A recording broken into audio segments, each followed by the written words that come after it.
한번 인사드리겠습니다. 일단 저 고등부 국어원서 최영진이고요. 저는 일단은 여기 송도초 한박중 연수고등학교 나와가지고 쭉 여기 연수를 살았거든요. 일단 설명드릴 부분은 교육과정 자체입니다. 그래서 좀 얘기가 드려줄 수 있는데 제가 발표 시작하기 전에 앞서서 혹시 지금 중1 지금 자녀분들이 지금 맞이신 분 한번 손 한번 들어주시겠어요? 그럼 대부분의 어머님들은 다 맞이고 있는 건가요? 일단은 저는 지금 처음 맞이로 지금 어머님들 지금 아버님들 포인트 삼아서 발표를 하려고 하거든요. 자, 아시는 내용 있다 하더라도 저기 김영도 시민은 제가 지금 PPT를 지금 빠졌는데 저렇게 프린트를 뽑아놨거든요. 그래서 뭐 쓰실 것을 쓰시면 들으시면은 유익할 것 같습니다. 네, 일단은 교육과정에 대한 설명을 드릴 겁니다. 지금 하도 혼란스러우실 거예요. 교육과정이 바뀐다, 만다 이런 말이 맞는데 지금 교육과정이 중학교랑 적용이 되는지 지금 그걸 지금 설명드리려고 하거든요. 일단 교육과정이라는 건요, 국가에서 공표를 하는 건데요. 일단은 교육과정 솔직히 이 대입이 제일 중요하거든요. 지금 중학교 1학년 하지만 결국 대학교를 가기 위한 과정에서는 첫 걸음인 거고 그 시작점이 일단 대입이 시작되는데 이 대입을 중심으로 교육과정이 움직일 수밖에 없습니다. 그래서 많이 불안하고 혼란스러울 수밖에 없지만 오히려 이 기회를 잘 잡아서 시작하게 되면은 좀 기회가 되지 않을까 해서 지금 이 자리에 많이 했거든요. 일단 깨지는 거는 좀 죄송한 양해 말씀드립니다. 일단 보시면은 결국 교육과정이라는 거는 교육과정 바뀐다고 해서 체감은 솔직히 없습니다. 강사한테도. 단지 교육과정 바뀐다는 거는 교육과정을 통해서 배우는 교과서가 바뀐다는 거고 그 다음에 그 교육과정을 통해서 어떻게 아이들이 잘 수행했는지 하는 평가 제도가 바뀌는 겁니다. 그래서 이 교육과정 교과서와 평가 제도 중심으로 제가 교육을 설명드릴 건데요. 일단은 보시면은 올해 중1 교육과정이 바뀐다. 맞을까요? 틀릴까요? 바뀐다. 지금 아이들이 중1 갔습니다. 이제 뭐 교복 입고 바뀌었을까 안 바뀌었을까요? 지금 분분하시잖아요. 이걸 지금 오늘 해소해드리려고 지금 제가 말씀드리는 거거든요. 일단은 중학교 지금 많이 계시네요. 올해 2023년부터 2026년까지 교육과정은 2015 교육과정 안 바뀌었습니다. 여기다 안 바뀌었습니다라고 써주면 좋겠죠. 안 바뀌었습니다. 그럼 이제 도대체 언제 바뀌는 거냐? 고등학교 올라가면요 교육과정이 바뀝니다. 이게 뭐냐면 지금 아이들이 지금 걷는 교육과정이 올해 바뀌는 게 아니라 중학교는 이전까지 계속 수행되는 교육과정을 지금 운영하고 있는 거고요. 아이들이 고1 들어가면은 지금 중3부터 고1 갔을 때 교육과정이 바뀝니다. 고등학교가. 그러니까 지금 중3이 고등학교 올라가면은 지금 고2와 다른 교육과정으로 공부를 하게 되는 거고 만약에 지금 고2가 재수를 했어요. 걔네들은 그냥 흔히 말하는 망하는 케이스입니다. 재수하면. 교육과정이 바뀌기 때문에 지금 이 아이들은 고2는 그렇고 지금 중2는 그거에 따라서 가는 거거든요. 그래서 정확히 아셔야 될 게 되게 흔히 이런 설명이나 약을 판다고 하거든요. 학원 강사들끼리. 근데 혼란스러워하지 마시고요. 중학교가 안 바뀝니다. 고등학교 바뀝니다. 이거 잘 기억하고 계셔야지 안 잃으시거든요. 어느 곳에서라도. 그러면 지금 2015 교육과정은 뭐냐? 많이 깨지네요. 2015 교육과정은 일단은 2018년부터 적용된 교육과정입니다. 그래서 활동 위주의 문이과 통합형을 원했기 때문에 모두 잘하는 문이과 통합형 그리고 기초 소양의 함양을 강조하는 그런 교육과정이었습니다. 기초 소양, 기초 이 두 개가 포인트였거든요. 이전 교육과정도 너무 아이들 공부만 시키니까 아이들 꿈이 없다. 아이들이 아이들 같지가 않다. 이렇게 시작하게 되면서 배울 내용이 없이 해야 될 것만 많은 활동 위주의 교육과정입니다. 활동 위주. 뭐 발표를 할지 논술을 할지 어떤 유튜브 찍는 거지 이런 거에 대한 활동 위주 교육과정이 운영되다 보니까 혹시나 아이들이 얘들이 배우는 게 없는데 뭐 할 게 많네 싶으면요 이 교육과정 때문이에요. 혹시 안 보이시는 어머니들에게 자리 앞으로 오셔도 됩니다. 그래서 사인식이 없이 이렇게 운영하다 보니까 아이들이 너무 이거 통해서 나오는 게 자유학년제입니다. 그래서 일단은 보시면은 2015 개정교육과정을 토대로 해서 교과서 운영되고 있기 때문에 이 교과서에는요 국어 같은 경우는 글자가 되게 많아요. 되게 많고 학교별 경영이랄지 이런 게 아직 교과서 안 바뀌었으니까 내신, 수행평가 이런 게 지금 이따 선생님들이 준비를 잘 해주거든요. 학교별 경영이 되게 중요합니다. 아직 안 바뀌었기 때문에 중학교육과정은. 그러면 바뀌는 게 없나? 왜 이 자리에 왔지? 싶으실 텐데요. 이제 올해 중요부터 바뀌는 게 이제 이겁니다. 지금 1학년 2학기부터 시험을 실시하게 됐다는 거, 올해부터. 보시면은 일단은 원래는 인천교육청에서 이번에 중학교 대상으로 뿌린 문서거든요. 제가 친구들이 중학교 선생님이기 때문에 자료 구해서 얻었어요. 현행은 지금 자유학년제라고 해서 지금 1학년을 아예 그냥 시험이 없는 운영했거든요. 근데 올해부터 여기 1학년 중 적용학기를 자율적 선택. 근데 인천교육청은 1학년 1학기를 자유학기를 운영하고 1학년 2학기부터 시험을 실시한다고. 자유학기제가 원래 기존 170시간에서 102시간을 축소됐습니다. 그리고 이 진로 연계학기라고 해서 그러면 원래 1년 하던 걸 왜 한 학기만 하냐? 3학년 2학기 때 진로 연계학기 이때 애들이 고등학교 선택하니까 뭐 실업계를 갈지 전문계 뭐 인문계를 갈지 이렇게 고민하는 와중에 진로 연계학기 같이 고민해보자 라고 하지만 국가에서는 이때 시험 볼지 말지는 교육청에서 정하세웠는데 인천은 본대입니다. 그러니까 이 아이들은 원래 작년 중기보다 시험 한 번 더 봐요. 그래서 일단은 이 두 개가 지금 키포인트고요. 그렇기 때문에 아이들이 첫 시험을 이제 1학년 2학기부터 본다는 거. 이게 제일 중요하지 않는가 싶습니다. 지금 올해 1학년부터 첫 시험을 때 보는데 이때 아이들의 긴장감이 두 배더랍니다. 왜냐면 평가를 받아본 적이 없는 아이들이에요. 공식적으로. 뭔가 어머니의 마음의 기대도 클 거고 아이들도 되게 클 텐데 제대로 평가 아예 내 죽을 때까지 서양학교에 남는 그 평가를 처음 받는 거기 때문에 이때 긴장감 두 배다라고. 당연히 학원 보냈으면 90 넘겠지 했는데 뭐 70, 80 맞아보면 왜지 싶기도 하고. 요즘에 진짜 멘탈이 약하거든요. 그래서 저는 이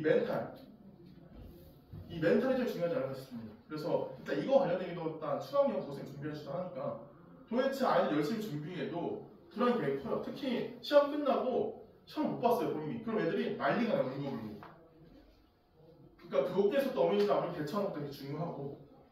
그래서 그렇기 때문에 이 1학년 때 시험 실시한다는 거 솔직히 중1이 아니라 초등학교 7학년이잖아요 지금 이게. 그래서 지금 어떻게 어려고 달려야 될지를 고민해보시는 게 좋을 것 같습니다. 자, 일단 보시면 또 이거 서술 논술형 평가의 강화. 아니 기초부터 있던 거 아닌가 싶으실 텐데 원래 2022 교육과정에서 이 논술형 평가를 수능 같은 데 도입하려고 했어요. 근데 논술을 시험 보면은 뭐가 정답인지 모르잖아요 솔직히. 국어 같은 경우는 평가 기준이 애매해요. 그래서 뭐 선생님들도 뭐 교육시키다 이렇게 했는데 결국에는 정시 대입 지금 빠졌어요. 논술형 평가는. 수능 교육학에는 빠졌고 그럼 결국 그의 반등으로 이것도 지금 그 문서를 바꾼 거거든요. 보시면은 여기 논술형 지필평가의 비율을 20% 이상 단 논술형 10% 이상. 이게 뭐가 다른데? 수행평가 비율도 원래 코로나 이전에 한 30, 20이었는데 높아졌거든요. 애들한테 해야 될 게 많아요. 여기서 포인트가 뭐냐면 이겁니다. 지금 제가 뒷면에 있는 걸 안 갖고 왔는데 완성형 단답형 내지 말랍니다. 수행평가든 지필고사든. 이게 무슨 말이냐? 원래 기존 중학교에서도 거의 청소년에 빠지는 추세였거든요. 근데 이게 아예 그냥 명시가 돼버린 거예요. 단답형 완성형 뭐냐? 빈칸으로 채우는 거. 예를 들어서 뭐 수학 공식 같은 거 써놓고 빈칸으로 넣고 A 1, 2, 3, 4, 5 책자로 쓰잖아요. 국어도 빈칸으로 채우는 거. 그거 내지 말래요. 단답형 내지 말래요. 이건 중학교 고등학교 다 포함이에요. 내지 말래요. 그래서 그럼 결국엔 이걸로 지필 시험 냈었는데 시험 점점 원래 청량중학 거만 이 서술형 문제가 좀 있었대요. 내 지금 여태까지 남은 중의학교 중에서. 근데 청량중도 오래 빠진다고 했대요. 시험 볼 때. 그러니까 이렇게 못 내버리니까 채점을 못하는 거예요. 사회든 왜냐면 여기 보시면 그냥 국어만이 아니에요. 국어, 사회, 역사도 포함해서 도덕, 수학, 과학, 영어. 그럼 도덕 문제는 어떻게 서술을 해요? 영어 같은 경우도 답을 낼 수 있는데 수학도 답을 낼 수 있는데 논술형 같은 경우도 이렇게 풀이가 가르쳐줬는데 애들이 이렇게 풀어버리면 이렇게 맞아버리면 그렇기 때문에 여기서 이제 등장하는 게 논술 수행 평가가 이제 많이 세질 거예요. 모든 과목에서. 그래서 이거는 2020 교육과정이 반등으로 좀 세지게 되는 그런 역할이지 않을까 싶습니다. 그 다음에 평가제도 보시면은 일단은 많이 보시네요. 죄송합니다. 잠시만요.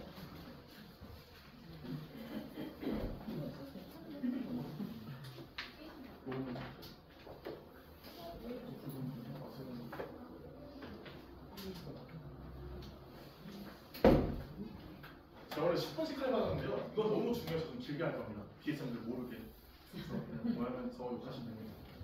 보시면 평가제도 보시면 일단은 성취평가제 지금 이게 애들의 중학교 성적표인데 보시면 일단 이거는 패스할게요, 여러분들. 일단 보시면은 이 가보세요, 여러분들. 지금 표준편 차량이 있는데 원점수나 뭐 평균 다 아실 거예요. 평균이 높으면 높은 거 낮은 거잖아요. 표준편 차가 뭘까요? 표준편 차가 뭘까요? 아까 중학교 다 맞이 아니라고 했던 아예 선생님 볼 때 ABC 먹으실 거예요? 표준편 차가 뭘까요? 얼마나 퍼져 있는 정도예요. 또 보시면 예를 들어서 평균이 높고 평균 작은 학교는 아이들이 상위권학생이 많이 있다. 이거 한번 읽어보시면 될 거거든요. 이거 기준은요 20위제일 거예요. 20 기준으로 해서 점수가 크면은 많이 퍼져 있는 거예요. 그럼 많이 퍼져 있는 게 무슨 말이에요? 중위권이 없다는 얘기예요. 공부해도 공부만 해버리고 논을 다 놀아버리고. 그럼 모여있어요. 표준편차가 이게 점수가 보이게 모여있대요. 표준 작으면은. 그러면 중위권이 많다는 얘기니까 손석다 힘들겠죠. 그건. 이거 한번 읽어보시면 이해되실 거라서 한번 저한테 알고 계셔야지 애들 성품 나왔을 때 애들 놀라게 하셔야죠. 엄마 이것도 안다. 그 다음에 고등학교 이제 들어갔을 때 아이들이 이제 3년 뒤에 이제 언제 또 갑자기 고등학생 돼가지고 이제 고등학교 들어갔는데 이때는 이제 2021교육과정입니다. 지금 중1짜리 굳이 이거 왜 설명을 했을 텐데 이게 제일 중요한 거죠. 저는. 왜냐면 어쨌든 이 교육과정 결국 대학교 들어가기 위한 과정이기 때문에 이게 안 돼 있으면요 지금 왜 여자리에서 모이신지 의문도 드실 거고 이걸 토대로 준비하셔야지 결국에는 빛을 발할 거기 때문에 보시면요 일단 첫 번째 지금 아이들이 고1 때 가면요 수능이 바뀝니다. 그러니까 우리 지금 중1 아이들이 3년째 고등학교 1학년 되면 그때 수능이 바뀝니다. 지금 중3이 수능 바뀐 첫 세대이기 때문에 걔네가 신체 다 겪을 거예요. 그래서 걔네 마루타고요 2년 뒤에 좀 안정된 상황에서 중1 아이들이 보게 되지 않을까. 그러니까 불쌍해요 중3 애들은. 고1도 불쌍하고 지금. 그 상황이 어떻게 되냐 지금 중3 보시면요 지금 보고 있는 수능은 보시면 두 과목 중 택일 선택하는 게 맞습니다. 그래서 이 선택하는 거에 따라서 뭐가 유리한지가 생깁니다. 근데 이제 2028 수능부터는 공통으로 선택 과목이 폐지가 됩니다. 그럼 이게 결국 뭐냐? 뭐가 유리하냐가 아닙니다. 다 똑같은 시험 보기 때문에. 그래서 또 이 공통 내용에서 중요한 거 하나 국어는요 문법을 원래 선택할 수 있는데 이제 무조건 문법 봐야 됩니다. 영어도 문법이 싫은데 국어까지 문법이 나오면 이제 또 하나 더 이게 제일 중요합니다. 이제 문과는 사회, 이과는 과학이 하는데 이제 그런 거 없습니다. 무조건 사회과학 다 봐야 됩니다. 그러니까 아이들이 국어, 수학, 영어, 사회과학을 문이과 상관없이 다 봅니다. 그래서 이런 평가들이 운영되고 그래서 두 번째 이 수학 얘기는 뒤에 수학생도 자세히 해주실 거라서 학산 수학에서 어쨌든 중급 대비를 하고 있다. 이 정도 마무리할 거고요. 범위가 뜬 것처럼 보이는데 더 까탈스러워져요. 그래서 이거는 뒤에서 대기하면서 들어보시고요. 그래서 이제 중학교는 이제 A, B, C, D로 해서 90이 넘은 A고 80 넘은 B고요. 그 다음에 70 넘은 C. 중학교는 절대평가입니다. 수행평가가 다 해서 A가 넘으면 그냥 90인데 고등학교는 상대평가입니다. 만약에 이제 예를 들어서 이따가 제가 뒤에서 설명했지만은 고등학교 상대평가인데 아이가 연수 보았는데 72점 받았습니다. 칭찬하실 거예요? 욕하실 거예요? 고1 국어 첫 시험에 72점 맞았어요. 어떻게 해요? 근데 이거 1등급이었어요. 네, 등급 봐요. 이게 뭐냐면요, 내신 9등급제입니다.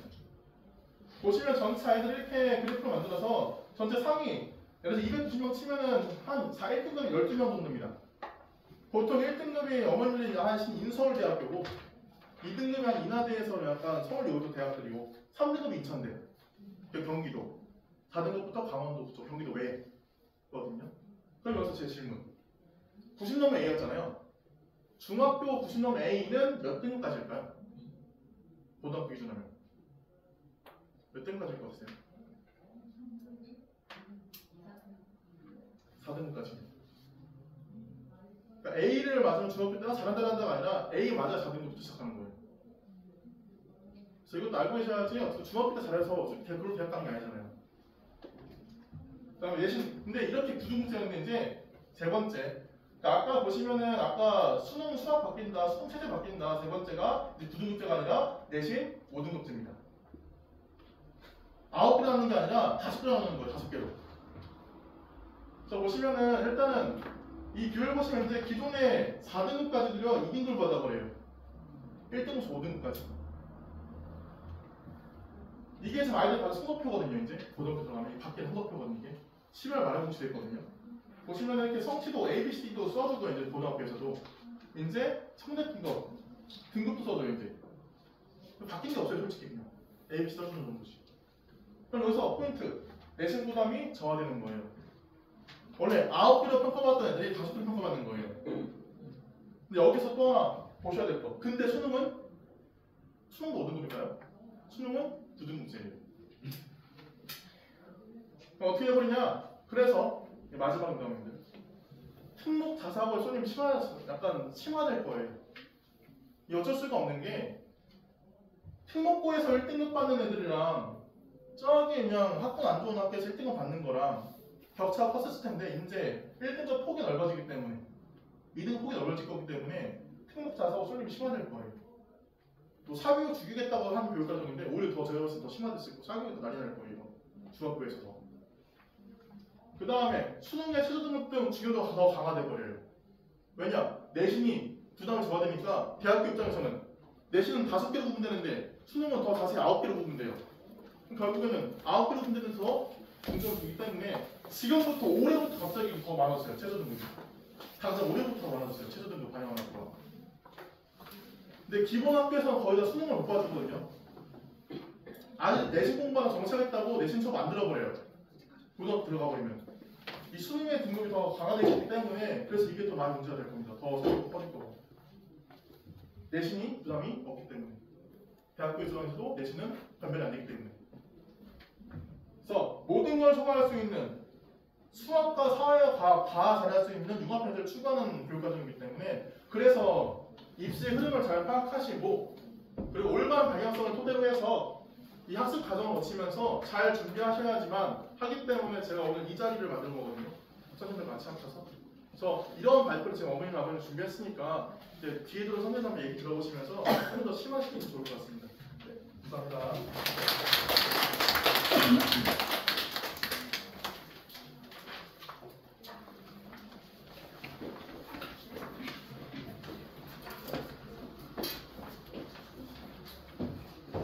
도움이 되셨어요? 저희가 중1 설명이긴 한데 아이들이 교육과정이 바뀌어요. 알고 계시죠? 지금 여기 보시면 중3 친구들의 학부모님도 계시고 이제 그 밑에 동생 친구들 어머니도 오신 것 같은데 중3 학생들부터 이제 교육과정이 전폭으로 바뀌게 돼서 솔직히 말씀드리면 저희도 지금 배우고 있는 과정 중에 하나예요. 어떻게 뭐가 바뀔지에 대한 건 물론 이제 나와 있는 상황은 있긴 하지만 과연 그게 그대로 이루어질까 저희도 이렇게 한 번씩 바뀔 때마다 저희도 많이 공부하고 막 얘기하고 하거든요. 그런데 지금 저희 지금 중3부터 시작해서 지금까지 교육과정 바뀌는 부분에 대해서 그리고 또 가장 중요한 게 오늘 지금 이 자리를 만들게 된 게 사실은 중1이 시험이 없었어요. 알고 계시죠? 중1이 시험이 없었는데 올해부터는 시험을 본다고 공지가 내려왔는데 교육부에서 내려온 건 그거예요. 그러니까 이게 정권이 바뀔 때마다 계속 교육 정책이 바뀌는 건 사실인데 이제 아이들이 격차가 너무 심한 거예요. 그러니까 2학년부터 시험을 보기 시작하니까 중간 아이들의 갭이 없어요. 제일 잘하거나 아니면 못하거나 평균이라는 기준점이 없어지게 돼버리니까 근데 또 더 웃긴 건 초등학교 때 교육과 중학교 때 교육의 갭이 또 너무 큰 거예요. 초등학교 때 전교 1등 하던 애들이 중학교 때까지도 계속 꾸준히 올백을 맞거나 그런 거는 그러니까 극히 드물지만 쉽지는 않아요. 더군다나 이제 수학 같은 경우는 이제 갭차가 너무 크니까 그래서 사실은 저희도 아까 여기서 이제 설명을 드리긴 하겠지만 중학교 1학년, 뭐 2학년, 3학년 올라가는 과정 중에서 이 어떤 패턴에서 어떻게 아이들이 잡아가는 과정을 갔는데 1학년 때 1년을 쓰거든요. 그래서 1학년 때 1년을 쓴 다음 2학년 때부터 스카이반을 만들기 시작해서 2학년에 첫 시험을 치르고 이 아이들도 이제 뭐 분별력을 찾아서 메디컬 스카이반이라고 해서 이제 또 이렇게 반을 한 단계씩 올려나가는 과정을 하는데 올해는 조금 더 발빠르게 움직이신 것 같아요. 그래서 중학교 1학년에 2학기부터 시험이 나오고 또 이제 여러 가지 말씀들이 있어요. 그러니까 뭐 시험이 쉽다, 어렵다. 근데 교육부에서 내려온 건 창의력 수학을 해야 한다. 뭐 이런 것들이 있거든요. 그래서 그런 부분에 대한 오늘 도움을 받으실 건데 우선은 저희 이제 중학교 1학년을 지금 현재 담당하고 계신 선생님은 이 세 분이세요. 그래서 우선 이분들 잠깐 인사를 시켜드리고 아까도 인사를 했지만 저희가 이제 중1에서 담당을 제일 많이 하고 계시는 오늘 이제 그 발표도 이분이 해주실 거예요. 해주시는 김민지 선생님이시고요. 이제 중고등 고등부 같이 겸해서 해주시는 이제 남자 선생님 멋있으시죠? 이 두 분이 여기 계신데 각자 소개 다시 하시고 들어가시죠. 현재 중학교 1학년 G1반을 맡고 있는 중고등부 수학 강사 유익현입니다. 지금 중학교 1학년 G2반을 맡고 있는 송찬현이라고 합니다.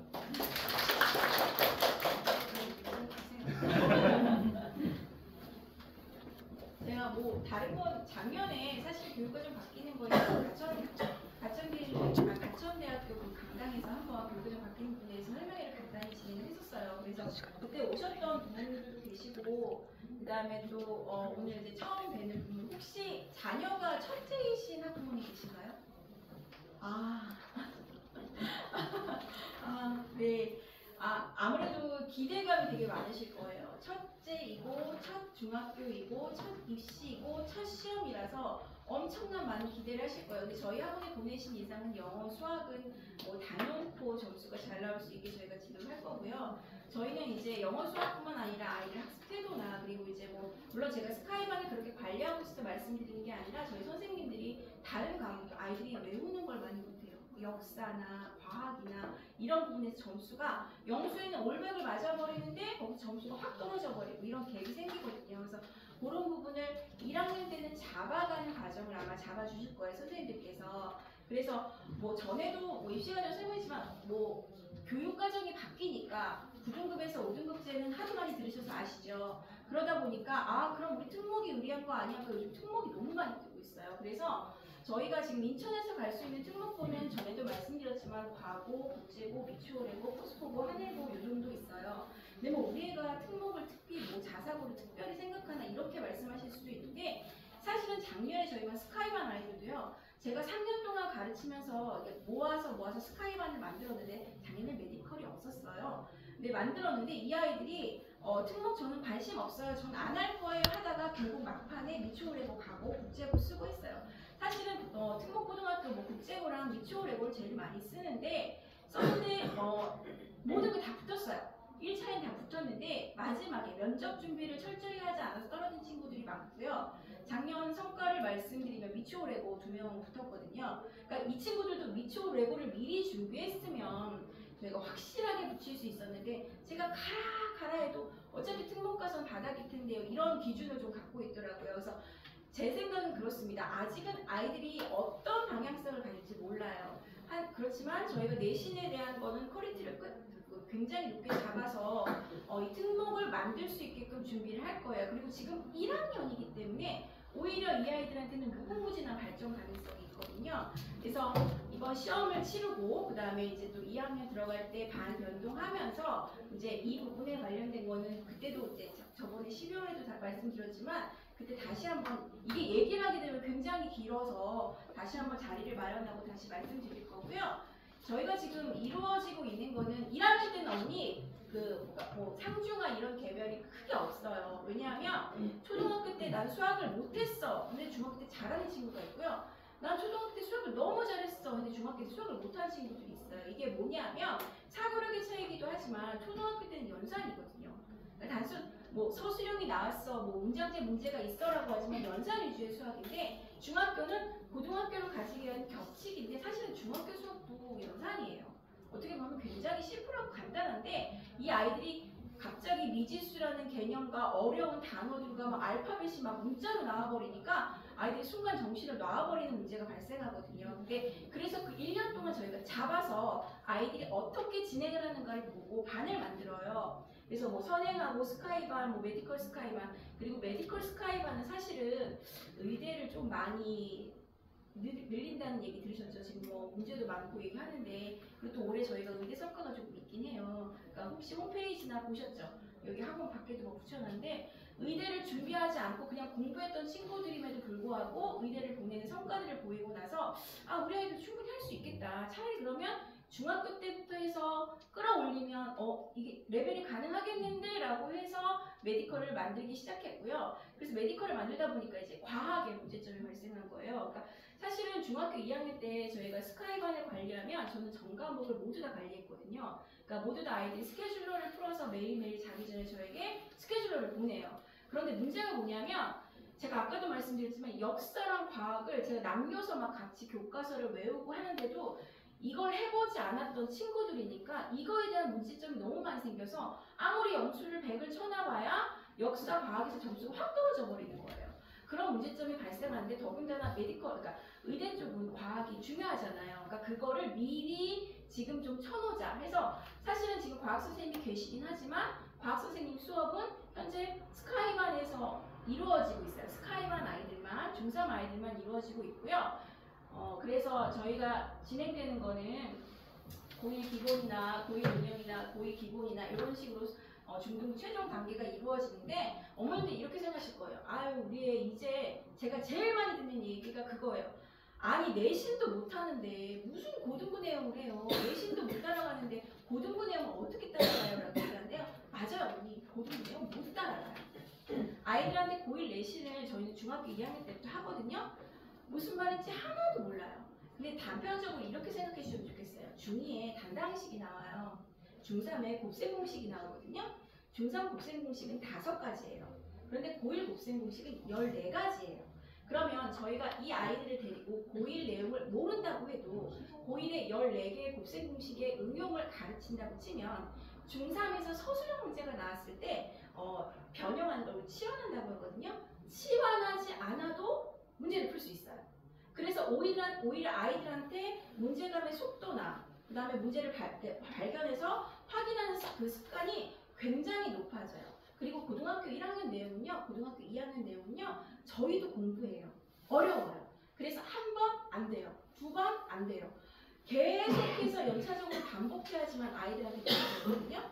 그래서 이제 지금 여기는 뭐 레벨별 방편성 이런 게 나와 있는데 이게 스카이반만 이루어지는 게 아니라 일반반에서도 선행이 이루어지고 있다는 건 아마 얘기 들으셔서 알고 계실 거예요.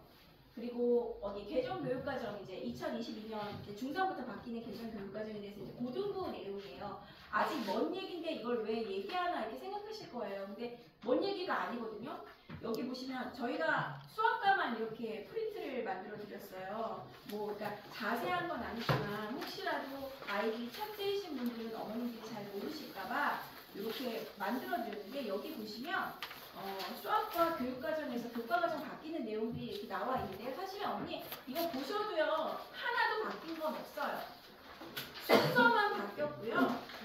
위치만 바뀌었을 뿐이지 하나도 바뀐 건 없고요. 오히려 그러니까 제가 학원이나 이제 학교 이쪽에서 있은 지가 올해로 29년째거든요.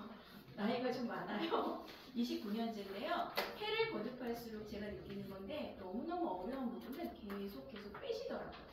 그러니까 쉽게 말하면 세상이 너무 빨리 변하니까 아이들의 생각 자체가 조금 줄어드는 것 같아요. 그래서 이번에 교육과정 바뀐 교과 교재도 봤더니 작년보다는 재작년보다는 좀 더 쉽지 않을까? 그러니까 조금 어려워지는 문제들을 조금씩 빼세요. 근데 문제는 뭐냐면 그럼 쉬워지는 게 아닐까라고 생각하시죠? 아니요. 그런데 배우신 학교에서 교육과정에서 계신 선생님들은 본인이 배우신 문제로 시험 문제를 내실 거 아니에요.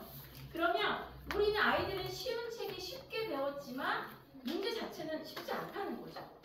그래서 미리미리 준비하는 게 가장 중요한 거고요. 아무리 사교육이 없어지고 지금 대통령님께서 저희한테 얘기하시기를 수능도 굉장히 교과서 위주로 내라, 쉽게 내라. 사실은 이 교육과정 바뀐 것도 아이들한테 창의적인 수업을 하라고. 그러니까 제 이제 지인들이 다 여기 청량중학교, 연성중학교, 인천여중에 계세요. 그리고 해성고에 계시고.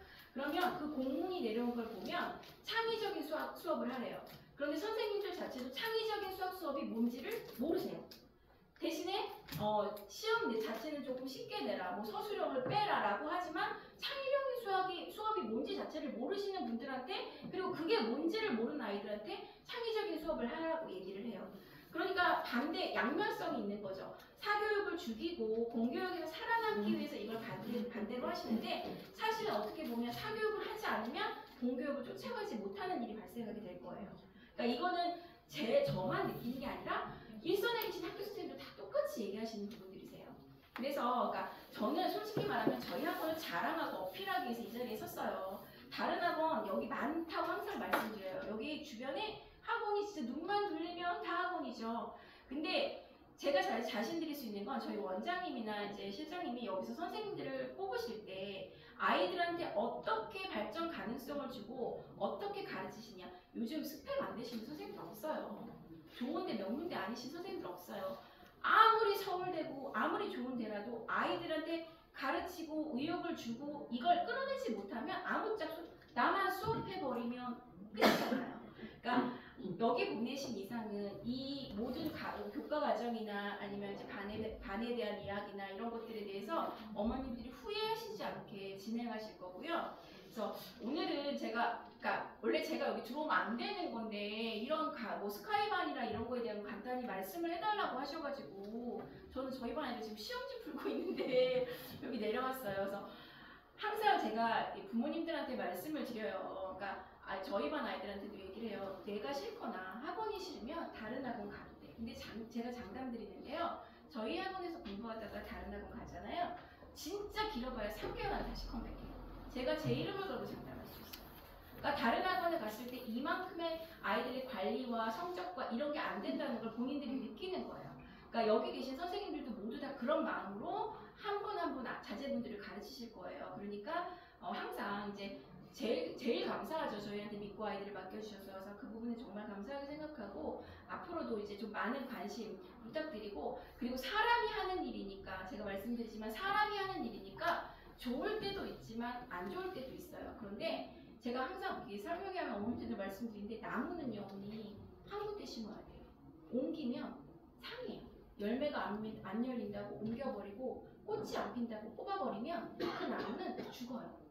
나무의 뿌리를 한번 박으셨으면 그 뿌리에서 열매가 맺고 꽃이 맺을 때까지 어떻게든 영양분을 주고 발전할 수 있는 부분을 아마 보시면 충분히 나중에 변화를 느끼실 수 있을 거라고 생각해요. 제가 오늘 주저리 사실은 발표를 할 의향이 없었는데 주저리 떠들었는데 아무튼 오늘 이렇게 바쁘신 시간 와주셔서 너무 감사하고요. 나중에 이제 스카이반이랑 그다음에 이제 고등부 내용이랑 그다음에 특목에 관련된 걸 저희가 설명회를 다시 한번 할 거예요. 그러니까 특목만 따로 설명할 거고요. 그리고 1학년들은 아마 시험이 조금 치러지고 성적이 나오면 변별력이 생기기 시작하면 그때부터 특목 아마 추진해서 진행을 할 거고요. 그거와 동시에 스카이반도 이루어져서 병행이 될 거예요. 그러니까 그 부분은 다시 한번 이제 빠른 시일 내에 다시 한번 연락을 해서 자리를 마련하도록 하겠습니다. 오늘 저는 여기까지 하겠습니다. 감사합니다.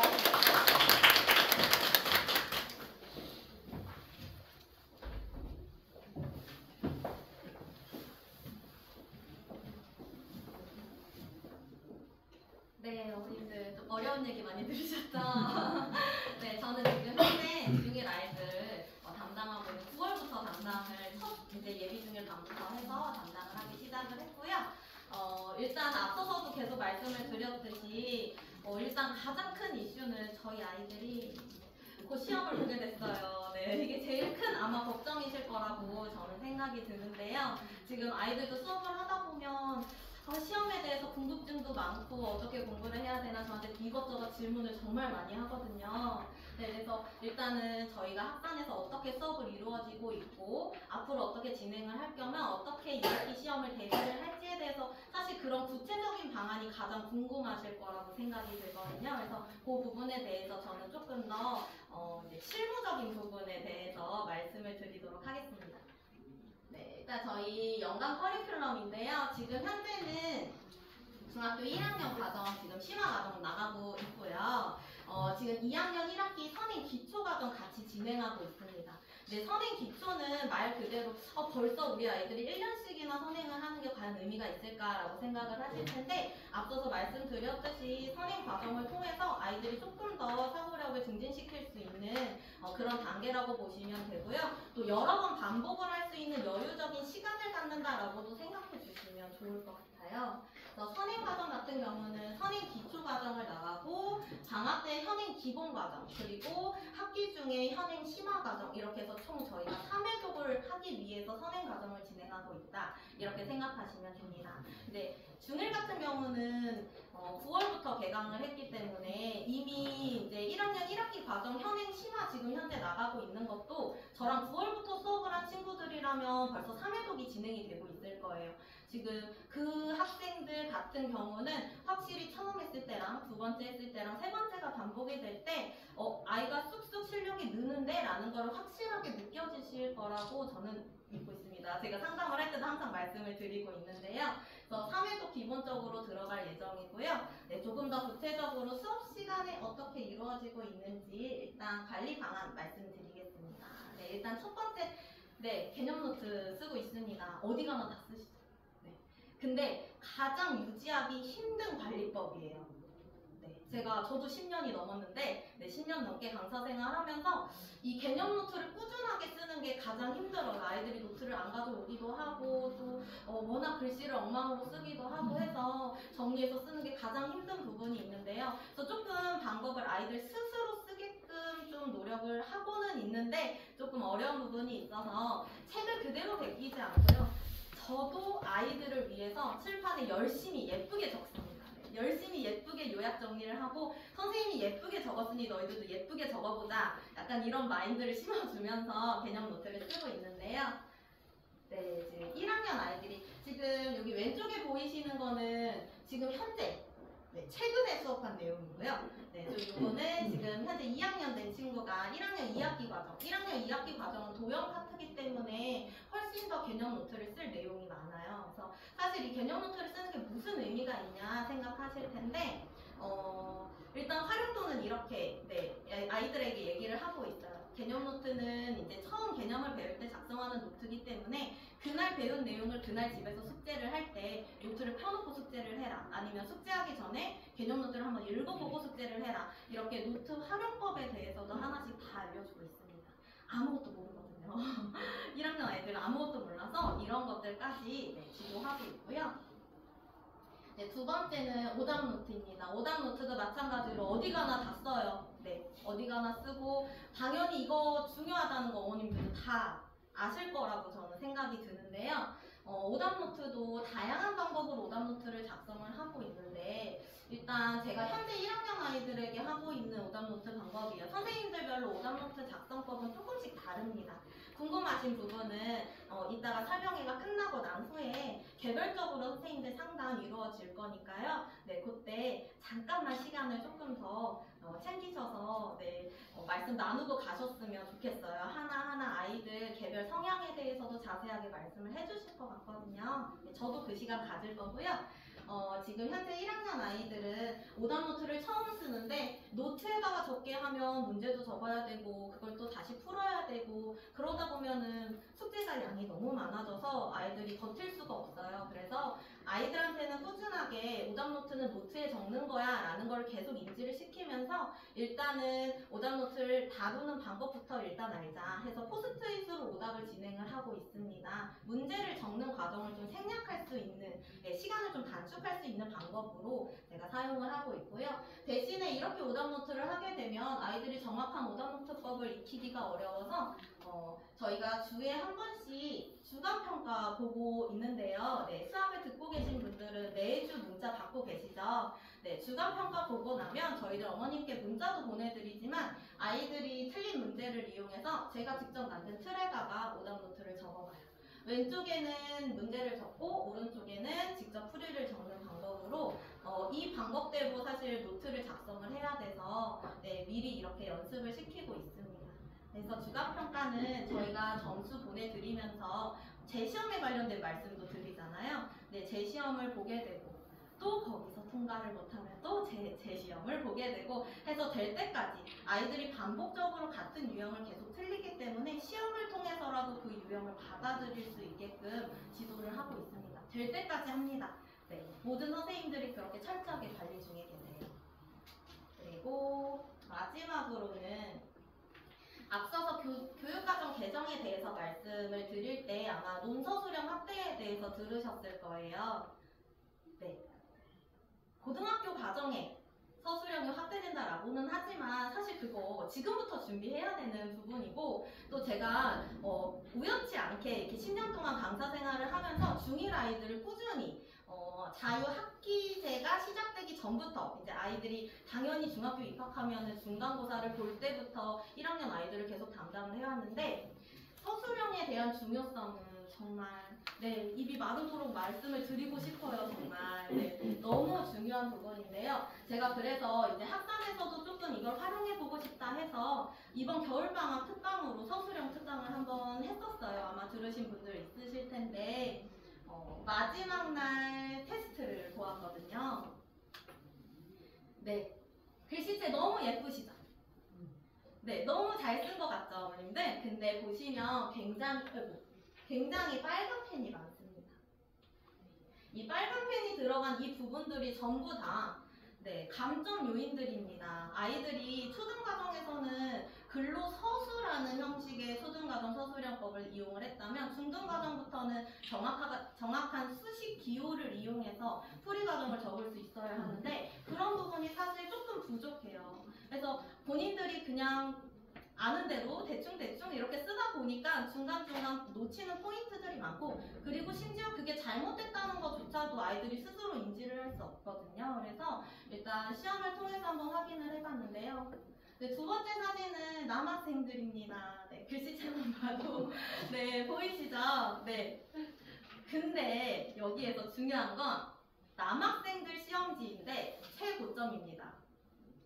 점수는 80점대밖에 되진 않지만 가장 잘 쓴 친구들이에요. 물론 지금 여기 보시면 조금 지워야 되는 부분들도 근로서술하는 부분들은 많이 줄이셔야 하는데 그런 부분은 계속 지도 중에 있고요. 그래도 남학생들 글씨 예쁘지 않아도 수학 서술형은 가능합니다. 기호만 순서대로 잘 나열해서 적을 수 있으면 되기 때문에 충분히 가능성 있고요. 이 부분은 저희가 수업 시간에 많은 시간을 할애해서 사실 서술형은 좀 집중적인 시간이 필요하기는 한데 시간이 좀 부족해요. 진도도 나가야 하고 그래서 일단은 수업 시간에 한두 문제라도 필요한 유형들은 반드시 하고 넘어갈 수 있게끔 지도할 거고요. 또 방학 때는 좀 더 수업 시간에 시간을 더 많이 할애를 해서 집중적으로 서술형을 연습할 수 있는 기간을 좀 가지려고 합니다. 그리고 여기까지는 사실 이제 보통 저희가 수업할 때 어떻게 아이들이 하고 있는지 현재 진행 상황에 대해서 말씀을 드렸다면 이제 2학기 내신을 위해서 어떻게 준비를 해야 할지 잘 들어주세요. 아직 아이들에게 공개하지 않았습니다. 오늘 설명의 끝으로 내일부터는 아이들에게 직접 이 일정을 공개할 예정이에요. 아마 너무 힘들어하지 않을까 생각이 드는데요. 내신을 보기 전까지 2학기가 되기 전까지 또 총 5번의 월말 평가를 통해서 내신 대비를 하려고 합니다. 1학기 중간고사, 1학기 기말고사 같은 경우는 저희가 그동안 자유학년제일 때, 자유학기제부터 해서 자유학년제가 될 때까지 계속 주기적으로 봐왔던 시험인데요. 이 두 시험만 가지고 아이들이 2학기 때 내신을 잘 볼 수 있을까가 사실 가장 큰 걱정이었는데 조금 더 시험을 늘려보자 해서 6월 말, 7월 말, 8월 말 이제 저희가 6월 달부터 1학년 2학기 현행 기본 과정 들어갈 예정이라서 2학기 시작되는 그 내용부터는 진도에 맞춰서 모의평가를 한번 봐보자. 이 모의평가는 어떻게 진행될 예정이냐면 대강의실에 지금 어머님들이 계신 이 강의실에 아이들을 전부 모아놓고 정말 시험을 보듯이 조금 아이들이 시험에 대한 경각심이 아직 없어요. 수업 시간에 저에게 시험을 주간평가를 보면서도 계속 질문합니다. 선생님 문제가 이해가 안 돼요. 선생님 몇 분 남았어요. 선생님 저 오늘 망쳤어요. 이런 얘기를 시험을 보는 시간에 계속 저에게 하고 있어서요. 학교에서도 그럴까봐 사실 너무 걱정이 되거든요. 그래서 그런 부분에 대해서도 계속 아이들한테 얘기를 하고 있습니다. 그래서 다 같이 모여서 낯선 선생님이 감독을 하는 그런 상황이 벌어진다면 아마 아이들도 많은 긴장감을 느끼면서 시험을 보게 될 텐데요. 그거를 저희가 지금 노리고 시키려고 하는데요. 일단은 집중 훈련 기간으로 저희가 잡았고요. 시험은 객관식, 그리고 객관식 20문제, 그 다음에 서술형 5문제, 그리고 OMR 작성까지 해서 시간 내에 하는 연습을 또 시켜줄 예정이고, 지금 앞서서 들으셨듯이 조금 학교에서는 좀 창의 수업을 위해서 조금 난이도를 낮춰라 이렇게 얘기가 나와서 지금 지필평가에는 서술형 100% 객관식으로 진행을 하고 있습니다. 그렇다면 과연 학교에서 서술형 그냥 무시하고 넘어갈까요?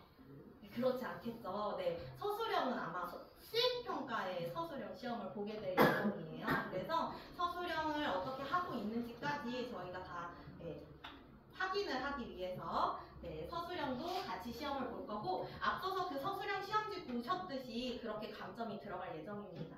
그래서 이 부분은 자세하게 저희가 성적표를 따로 제작을 해서 다 배부를 할 예정입니다. 그래서 5개월 동안 굉장히 아이들이 힘들 것 같아요. 제가 마지막으로 딱 한 말씀만 드리고 싶은데요. 중학교 1학년 아이들을 오랫동안 담당해 오면서 항상 힘들었던 게 뭐냐면, 아직 어린 나이인데 너무 수학이 어려워요. 저 힘들어서 못하겠어요. 이렇게 하고 빨리빨리 포기하는 친구들이 너무 많더라고요. 그래서 아이들이 수학을 좋아할 순 없어요. 네, 어머님들 어렸을 때 수학 좋아하시지 않으셨죠? 네, 저도 그냥 좋아했다기보단 열심히 했고 잘하는 과목이었을 뿐이었거든요. 네, 그런 것처럼 아이들한테도 수학은 너무 어려운 과목이야. 수학은 뭐 포기할 수도 있어. 이런 것보다는 조금 더 긍정적인 효과를 좀 발휘하기 위해서 아이들에게 계속 동기부여를 할 예정이니까요. 어머님들도 집에서 아이들이 혹시나 시험이 너무 힘들어, 점수가 너무 안 나왔어, 이렇게 힘들다고 할 때 조금 더 아직 이제 시작이니까 괜찮아, 열심히 해보자, 이런 격려를 조금 해주셨으면 부탁을 드리겠습니다. 네, 이상 마치겠습니다.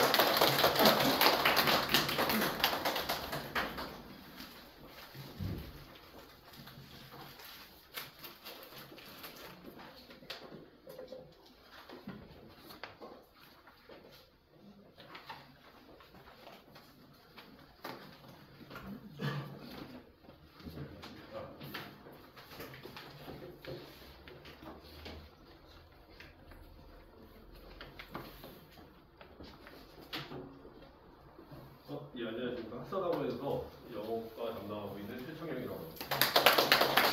영어에 대한 본 설명을 하실 선생님은요, 이제 추후에 이제 등장하실 거고요. 저는 주로 이제 고등부를 현재 담당을 하고 있는데, 고등학교 관련해서 한 10분 정도 학부모 드릴게, 중학교 때 이런 방향으로 학생들의 영어를 좀 지도하면 도움이 될 것 같아요. 그 부분에 대해서 간단하게 좀 브리핑 하려고 합니다. 이게 제가 와서 설명을 드리는 이유가 주로 고등학생들을 담당하다 보니까 중학교 과정이 끝나서 만나는 친구들이 많아요.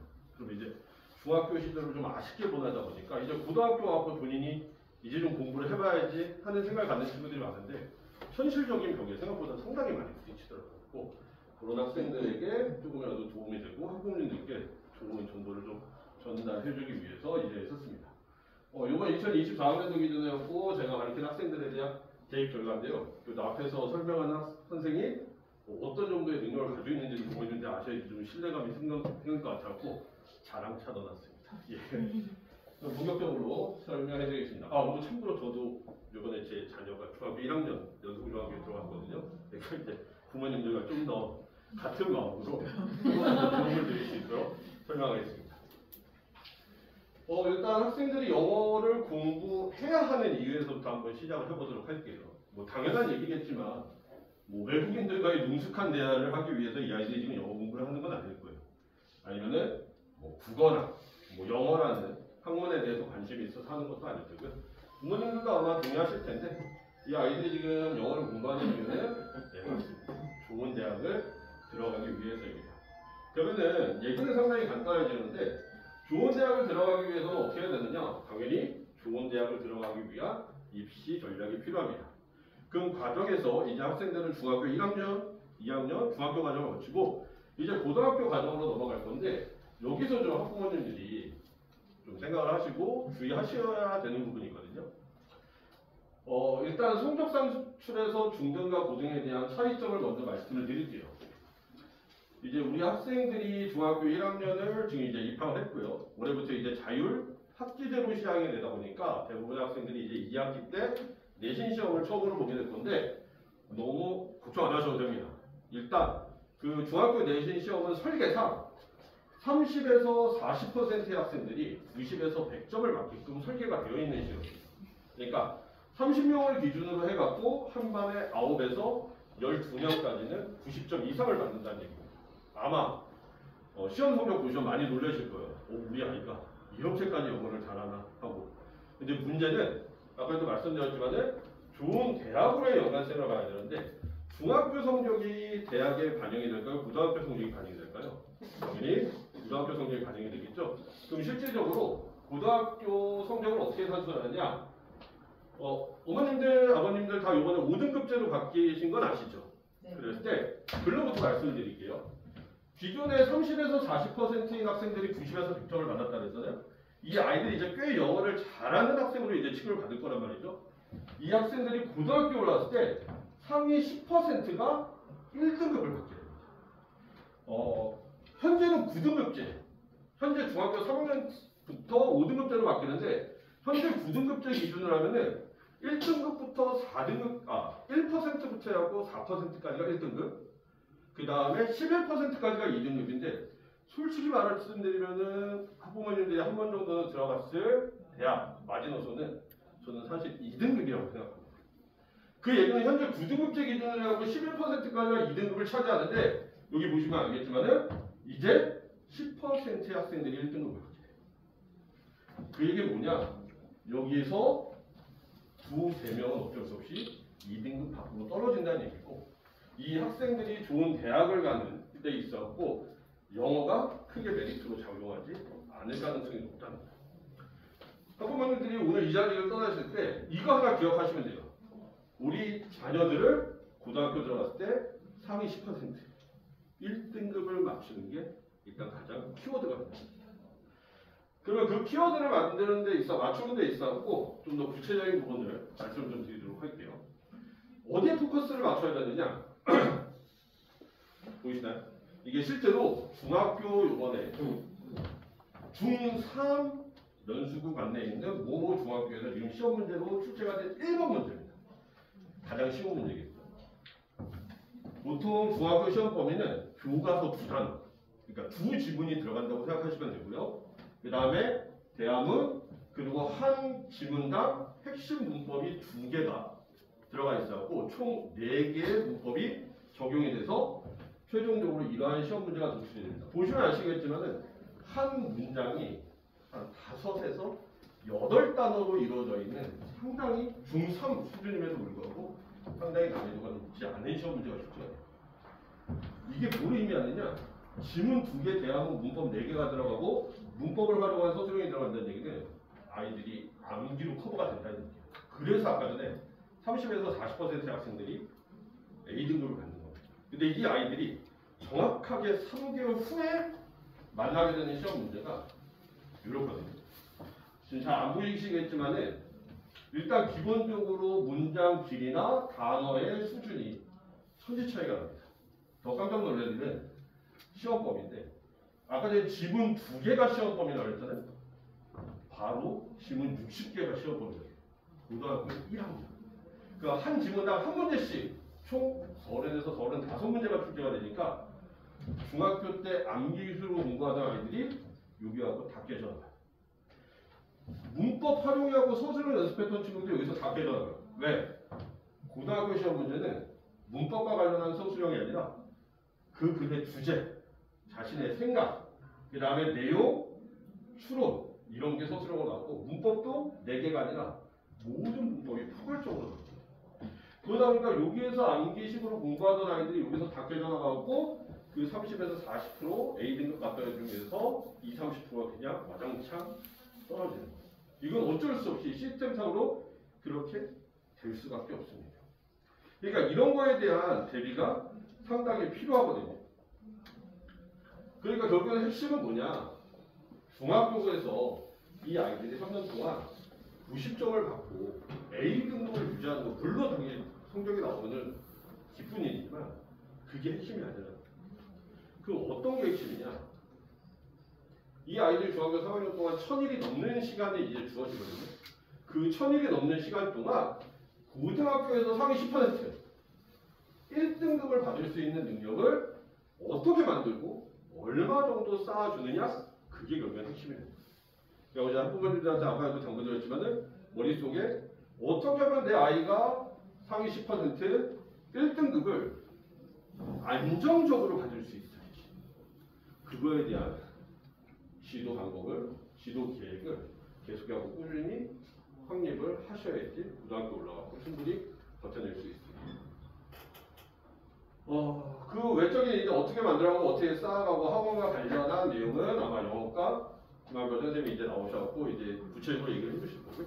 저는 이제 여기까지인데 제가 가기 전에 학부모님들한테 하나만 팟퀴즈 하나만 드리도록 할게요. 혹시 머릿속으로 이 단어의 의미가 뭔지 한번 생각해 보시겠어요? cover, address, settle, envy. 커버, 보통 덮다, 뭐 표지 이런 의미로 많이 외워요. 어드레스, 주소. 그 학생들한테 제가 이 단어가 만약에 단어장에 나오면 정말 열이면 열 이렇게 외칩니다. 개이득이라고. 이건 외울 필요도 없어요. 왜? 이 뜻은 누구나 다 알거든요. 그래서 이거 안 외웁니다. 그냥 개이득하고 넘어갑니다. 근데 깜짝 놀랄 때는 실제 고등학교 수능에서 기출된 커버의 의미는 덮다가 아니었어요. 보도하다. 어드레스 주소라고 안 나옵니다. 대처하다라고 외우고 세틀도 꽤 어렵죠. 합의를 보다 MB, 질투가 아니라 선망의 대상으로 추져야 됐습니다. 이런 어휘력의 확장을 고등학교 때 가면 너무 늦어요. 그때 되면 해야 될 뭐 수학, 과학 정말 많거든요. 이걸 차근차근히 중학교 때 얼마나 쌓아주느냐가 핵심이고 이 단어들을 굳이 보여드린 이유는 이게 이제 고등과 관련된 이유다 보니까 중학교에만 국한되어 있는 선생님들은 이런 걸 잘 모르시거든요. 근데 제가 장담하건데 지금 중학교 1학년을 담당하시는 선생님들은 고등학교까지 수업까지 다 커버하시는 분들이기 때문에 분명히 아이들한테 장기적인 로드맵을 제시해 줌으로써 이제 어드레스가 주소가 아니라 얘들아 이거 수능에서 2023학년도 수능에서 대처하다로 나왔어. 그러니까 이제 대처하다라는 의미로 같이 외워봐. 이런 식으로 계속해갖고 아이들한테 팁을 제공해 줄 겁니다. 일단 저의 발표는 여기까지고요. 아까 전에 얘기했던 것처럼 우리 아이들이 고등학교 때 상위 10% 1등급을 받을 수 있는 좋은 장기적인 로드맵 꼭 만드시길 바라겠습니다. 감사합니다.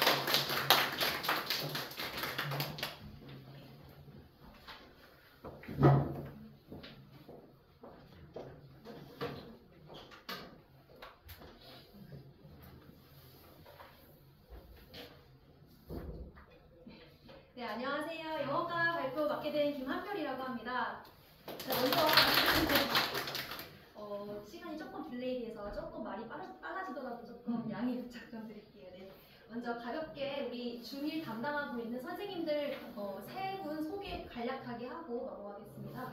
먼저 제가 23년도에만 이렇게 적어놨는데 이렇게 지금 좀 자세하게 일단 이렇게 먼저 우리 너무 지성과 미모와 실력을 겸비한 아름다운 세 선생님들을 이게 우리 중1 아이들 담당하게 되었고요. 그 다음에 먼저 저희는 중학교 3년간의 기본적인 타임라인부터 한번 짚어드릴 것 같아요. 먼저 중학교 1학년 때 원래 작년까지 자유학년제 시행으로 인해서 다시 말하면 1년 동안 놀고 먹고 했죠 아이들. 근데 물론 교육에 관심 많으신 우리 어머님들 일찍부터 학원 다니고 했지만 사실적으로 평가를 할 수가 없었습니다. 그렇죠? 근데 이제 그리고 나서 2학년 되고 나서 본격적으로 지필평가, 수행평가 등의 내신 대비가 들어갔고요. 또 1년 동안 박터지게 내신 대비하고 나면 금세 3학년 됩니다. 그쵸? 3학년 되고 나면 벌써 특목고 갈 거니, 일반고 갈 거니, 전문계 갈 거니 뭐 이런 식으로 진로 고민해야 되고요. 그 다음에 이제 급하게 이제 그 고등선행 준비하죠. 근데 저희가 이제 어떤 문제점이 당면하는 거냐면 자유학년제 폐지됐고 자유학기제, 다시 말하면 이제 1학년 친구들, 우리 어머님들은 2학기 때부터 시험 볼 거예요. 그쵸? 그리고 2학년 이때 서문수령 이제 평가가 점점 비중이 확대됐어요. 원래라면 그 서수령 들어간 학교들이 원래 객관식을 그리고 다 바꾸고 전환하고 이제 수행평가로 이렇게 진행을 하겠다는 거예요. 그러면 서수령과 논수령에 대한 대비가 부족했던 친구들이라면 불리하게 적용될 수밖에 없죠. 그리고 3학년 때부터 이미 사실상 중학교와 고등학교의 격차가 이미 발생이 되어 있습니다. 시작하는 게 아니에요. 이미 발생이 되어 있습니다. 그러면 이런 3년간의 문제가 있는데 이걸 가장 관통하는 가장 핵심적인 문제가 뭡니까? 우리 1학년 때부터 3년까지 시간이 넉넉하지가 않습니다. 가장 실질적인 문제점은요. 학습 가능한 시기가 실질적으로 정말 어머니들 지금 한번 계산해보세요. 우리 아이들 내신 대비 시간 빼고 수행평가 평가 기간 빼고 행사 빼고 하면 방학 때, 겨울 방학 때, 여름 방학 때 이거 말고 실질적으로 다 계산해 보면 한 12개월 좀 남나요? 아마 그럴 거예요. 그러면 이제 문제점이 뭐냐면 우리가 지금 중1 1학년 때부터 이제 학습만 따졌을 때 1년이 지나고 나면 아까 차영쌤이 만든 것처럼 1등급을 맞을 수 있는 성적이 대비가 되어 있어요. 네, 이게 지금 문제점이에요. 생각보다 여유롭지가 않다. 네. 그러면 이런 영어 학습에 필요한 세 가지가 우리가 어떤 게 대비가 돼 있어야 되는 거냐. 세 가지를 뽑을 건데요. 어휘, 어법, 서술형이 대비가 되어 있어야 돼요. 우리 어머님들이 이제 앞으로 학습 방향 결정하실 때 이 세 가지를 중점적으로 우리 아이들 티칭하셔야 됩니다. 교육하셔야 됩니다. 관리하셔야 됩니다. 다시 한번 물어볼게요. 제가 좀 이따 질문 드릴게요. 어휘, 어법, 서술형 세 가지 포인트 좀 기억해 주세요. 자, 먼저 제가 작년 독서 시험지를 제가 잠깐 뽑아왔는데요. 지금 이 친구들 전부 다 100점, 몇 점, 90점 이렇게 나와 있지만 그리고 아까 찬혁 선생님 말한 것처럼 중학교 때 시험지 뭐 대화는 조금 나오고 어법 한 2개 정도 나오고 한 두세 개 정도 나오고 그 다음에 본문 달라다다 한 2개 정도 해가지고 외우면 이 정도 성적 그냥 나와야 돼요 사실은. 자 근데 이게 전부가 아니라는 거예요. 중학교 때는 점수 만드는 게 중요하지 않다라고 아까 찬혁 선생님 얘기했죠. 네 이제 어머니들 오늘 오신 거 너무 다행이에요. 우리 어머니들이 만약에 계속 우리 중학교 때 90점, 100점 맞는 거에 아마 초점 맞췄으면 우리 아이들 고등 대비 하기 힘들어요. 근데 물론 중학교 내신 중요하죠. 어떤 게 중요한 거냐면 중학교 때 첫 시험이 처음에 보는 시험이 남은 3년간의 시험 장악합니다. 이건 부정할 수 없는 팩트라고 생각합니다. 네. 그래서 첫 시험을 굉장히 잘 보는 게 중요한 건데 그렇다고 해서 너무 또 중학교식으로 공부를 하는 거는 중요하지 않다라는 거죠. 우리 어머님들 너무 잘 된 게 우리 학산 since 1994년 제 나이입니다. 제 나이만큼 이 학원이 나이가 들었어요. 그러면 얼마나 많은 빅데이터가 있겠습니까? 제가 1년 동안만 시험지 쌓은 게 그래서 이 정도예요. 이거 보여드릴 수가 없어서 제가 사진 안 찍어왔는데 그리고 아까 얘기했지만 어휘, 어법, 서술형이 이렇게 중요하다고 했는데 제일 중요한 거 제가 앞으로 주황 색깔로만 되어 있는 것만 보시면 될 것 같아요. 어떤 식으로 수준을 공부해야 되는 건지 이제 아까 창혁쌤이 말한 것처럼 학습의 기준은 무조건 고등학교 방향으로 준비하셔야 됩니다. 이거를 알고 준비하는 거랑 모르고 준비하는 거랑 너무 방향 면에서 속도 면에서 질적인 면에서 차이가 나요. 그리고 다행히도 우리 학산학원의 영어 선생님들은 전부 다 중등부만 티칭하지 않고요 고등부까지 같이 담당하고 있어요. 다시 말하면 고등부에서 필요한 것들, 대입을 위해서 고등학교를 위해서 우리 아이들이 중학교 때 뭘 닦아야 하는지를 선생님들이 알고 있다는 거죠. 자, 이제 구체적으로 어휘 학습이 저희는 이제 중1이니까요. 뭐 중3, 중2 다 차치하고 중1 때는 사실은 뭐 어떤 단어책을 쓰는지 뭐 이런 게 중요하지 않고요. 제가 제일 중요한 거는 아까 막 창혁 선생님이 어휘력 기본적인 어휘력 늘리는 것도 중요하지만 저는 1학년 때 요게 됐으면 좋겠어요. 점진적으로 학습량이 증진되어야 됩니다. 이게 그냥 운동으로 따지면 잇몸 일으키기를 지금 우리 어머님들께서 12개를 하셔야 돼요. 근데 12개를 해야 되는데 지금 내가 당장 할 수 있는 건 2개뿐이에요. 그러면 계속 2개만 하면 늘까요? 아니죠. 5개, 7개 근육통 오더라도 계속 늘려가야지 결국은 마지막 종착진 목표를 달성하죠. 중1 때 이게 돼야 됩니다. 우리 아이들 아마 동네 학원 그냥 조금 어느 정도 뭐 가면은 30개, 40개, 50개로 쭉쭉쭉 늘어갈 텐데 우리 아이 고등학교 때 결국은 200개, 300개 쳐야 돼요. 그러면 중1 때부터 30개씩, 40개씩, 50개씩 늘려갈 수 있는 그런 어휘 학습 방향이 필요합니다. 우리 어머님들이 관리하실 때 제일 많이 힘든 게 단어 외우는 게 힘들다라고 하는 게 많이 들을 거예요. 우리 아이들이 엄마 학원 갔다 왔더니 단어 외우는 거 힘들어. 그만둘래. 여기서 그만두면 성장할 수가 없어요. 우리 잇몸 이렇게 12개 찍을 수가 없습니다. 그래서 이때 어머님들께서 요거 방향을 잡고 좀 관리를 해주셨으면 좋겠습니다. 그래서 우리 이제 저희 학산학원에서는요 기본적으로 중학교 2학년 때부터는 고등학교 수준의 어휘장을 씁니다. 네. 그래서 수능 2000이라는 책이나 또 다른 뭐 뜯어먹는 수능 2000 이런 식으로 해서 기본적으로 고등학교 수준의 어휘장을 쓰고요. 이 수준까지 도달할 수 있게 양을 점차 늘리는 것을 목표로 학습을 하고 있습니다. 이게 필수 커리로 들어가 있어요. 네. 그리고 아까 이것도 살짝 보셨지만 요거 연성중학교 작년도 5점짜리죠. 중학교 나름대로 요 지역에서 어렵다고 하는 연성중학교 왜 어렵냐면 그냥 현재 완료 관계대명사 수동태만 따라락 물어보지 않고 나름대로 섞습니다. 조동사 섞고 상관 접속사 섞고 또 여러 가지 막 섞는데 이 정도는 이제 어렵지 않아야 되는 게 왜냐면 고등학교 때는 이렇게 나오죠. 화질이 약간 깨지는데요. 도대체 뭘 물어보는지 알 수가 없을 만큼 그냥 밑줄만 5개 탁탁탁 쳐놓고 물어봐요. 그러면 우리 아이들이 그냥 관계대명사만 알고 문제 풀 수가 없습니다. 관계대명사도 알아야 되고 수동태도 알아야 되고 분사도 알아야 되고 한마디로 말하면 고등학교 때 어떤 문제는 다 알아야 풀 수 있다는 거죠. 그냥 중학교 때 잠깐 배우고 까먹고 또 다음 또 시험 준비 딱 내신 대비하는 게 보통 일상일 텐데 문법 지식이 아니라 어법이 아예 체화되어 있어야 돼요. 그쵸? 그러려면 그냥 단순 문법 지식만 알고 있으면 안 돼요. 그냥 단편적인 뭐만 알고 있으면 안 되고 큰 흐름을 전부 다 알고 있어야 되거든요. 혼합 어법이라고 합니다. 그거를. 그래서 요거를 위주로 이 어법을 지도하셔야 되고요. 저희 이제 할 거고요. 저희 이제 학상 커리에서 중학교 2학년 안에 중3 문법을 다 다지는 거 목표로 하고 있습니다. 중2 안에 중3 문법을 다 완료를 하고 그 조각조각 모여있던 덩어리들이 중3 때는 고등학교에서 필요한 어법들로만 정리가 돼서 이제 문제 풀이 위주나 이런 것들이 같이 진행이 되어야 됩니다. 그 다음에 서술형이에요. 서술형은 이거 청량 중에서 나왔던 이제 서술형인데요. 보면 아시겠지만 그냥 한국말 툭 던져놓고 한번 써봐. 근데 결국 사실은 이미 뭐 오형식이니 뭐 가주어니 진주어니 투부정사니 다 학교에서 이미 배웠어요. 그리고 이 지문들 전부 다 학교에서 나눠주는 프린트에 다 들어가 있어요. 사실상. 근데 아까 이것도 이제 마찬가지로 5년 중학교에 나왔던 서술형이거든요. 그냥 소대시라는 어법 패턴 사용해가지고 문장 만들어내라. 중학교 때 서술형 굉장히 단순해요. 보셔서 알겠지만. 근데 고등학교 서술형 아까 한 번 더 보여드리겠습니다.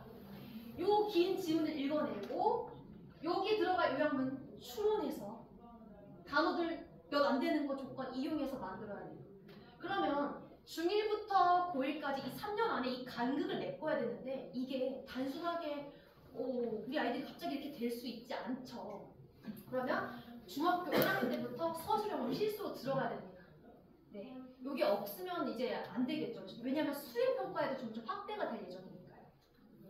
그래서 이제 이렇게 교재 제작해서 나눠주고 첨삭하고 또 그냥 시중에 있는 커리도 쫙 하고 그러니까 이런 식으로 꾸준히 중학교 1학년 때부터 서술형에 대한 게 노출이 되어 있어야 됩니다. 네, 기본적인 어순 배열부터 어법 패턴을 활용한 명작 그리고 작문에 대한 문제까지 3년 안, 사실 3년이 아니죠. 아까도 말씀드렸다시피 실질적인 학습 기간은 1년입니다. 1년 안에 이게 완성이 돼야 됩니다. 네, 이제 저희 학산 아까도 말씀드렸지만 필수 커리로 1학년 때부터 서술형이 들어가 있습니다. 그 다음에 요거 아까 찬혁쌤이 보여주셨던 거지만 한 번 더 중학교 때 100점, 90점 맞는 애들 A등급이라고 하죠. 근데 이 친구들이 여기로 들어가면 나름 100점 맞았다 치지만 실질적으로 간당간당했던 애들은 올라가자마자 자리야 3, 4등급 나오는 거예요. 정말로. 네. 우리 아이 100점 맞았는데 왜 갑자기 고등학교 들어가자마자 4등급 뜨지? 이럴 수가 있는 거예요. 네. 그러지 않기 위해서 우리는 오늘부터 뭘 알고 계셔야 돼요? 중학교 때 영어 점수가 고등학교 영어 성적이랑 이어지지 않는다는 사실 알고 계셔야 돼요. 그러면 중학교 때만 보고 달려갈 수가 없는 거예요. 우리는 항상 고등학교라는 숲을 보고 진행을 하셔야 되거든요. 그래서 이제 우리 어머니 여기 어머니 계셨는데 제가 네 우리 여기 정모 씨 네 여기 어머니 어머니 저기 제가 담당했던 학생인데 차영쌤한테 어제 제가 물어봤어요. 자, 우리 요 친구랑 요 친구 제가 처음에 중학교 2학년 여름방학 동안에 첫 모의고사를 봤을 때 나왔던 점수예요. 나름 내신에서 3연속 100점이고 이러면 내신 꽤나 잘 보고 공부 좀 잘하나 라고 할 수 있는데 사실 영어 아까 말씀드렸지만 중학교 때 성적이랑 고등학교 성적이랑 다르죠. 그렇기 때문에 점수가 이렇게 나오거든요. 제가 요 친구 내신 대비 어느 정도 된 것 같아서 저희는 이제 아까 차경쌤처럼 고등선임 빡세게 타이트하게 잡아주시는 분한테 이렇게 상반으로 연기했어요.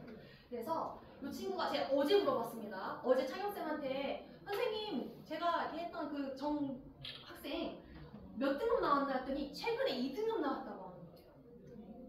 이 친구 만약에 내신 대비 그냥 잘 돼가지고 그냥 계속 중학교 때처럼 쭉쭉쭉 갔었으면 요거까지 갔을 수 있었을까요?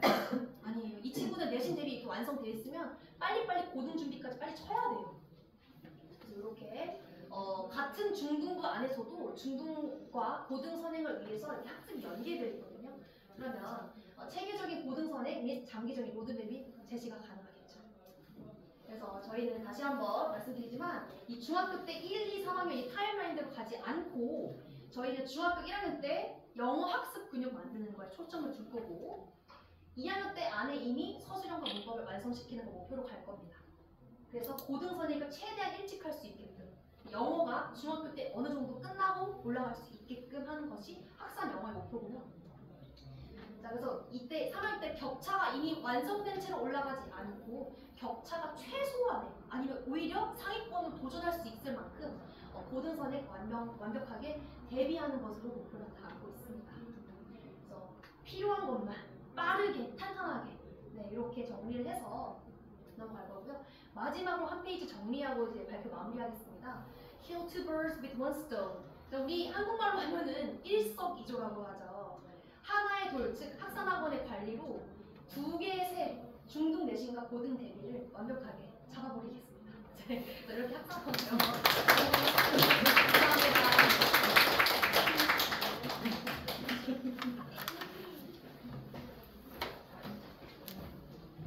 어머님들 잠깐 기지개 좀 피시고요. 아이들 2시간 수업하잖아요. 1시간 10분 지났습니다. 그러네. 어렵구나. 4시간 어떻게 하지? 네, 인사하고 마무리하겠습니다. 감사합니다.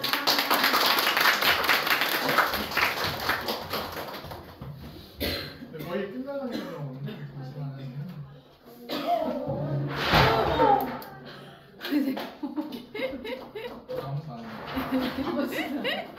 살아있습니다.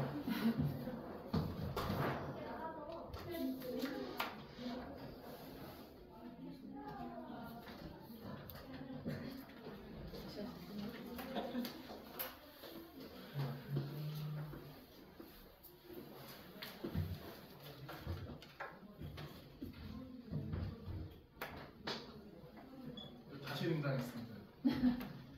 주한선 사진, 주한선 사진입니다.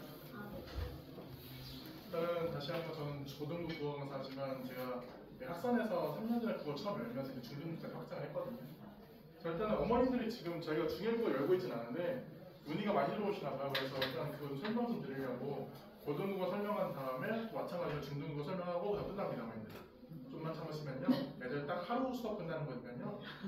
파이팅 하시면 일단 보시면 최근 6개년 국어 입시 흐름 설명드릴 건데요. 이거 굳이 왜 설명하냐? 좀 이게 많이 중요한 것 같아요. 왜 국어가 어려운지. 일단 보시면 수능에 영어 절대평가 썼는데 절대평가 뭐였어요, 어머님들? 제가 아까 수업 썼는데 뭐였어요?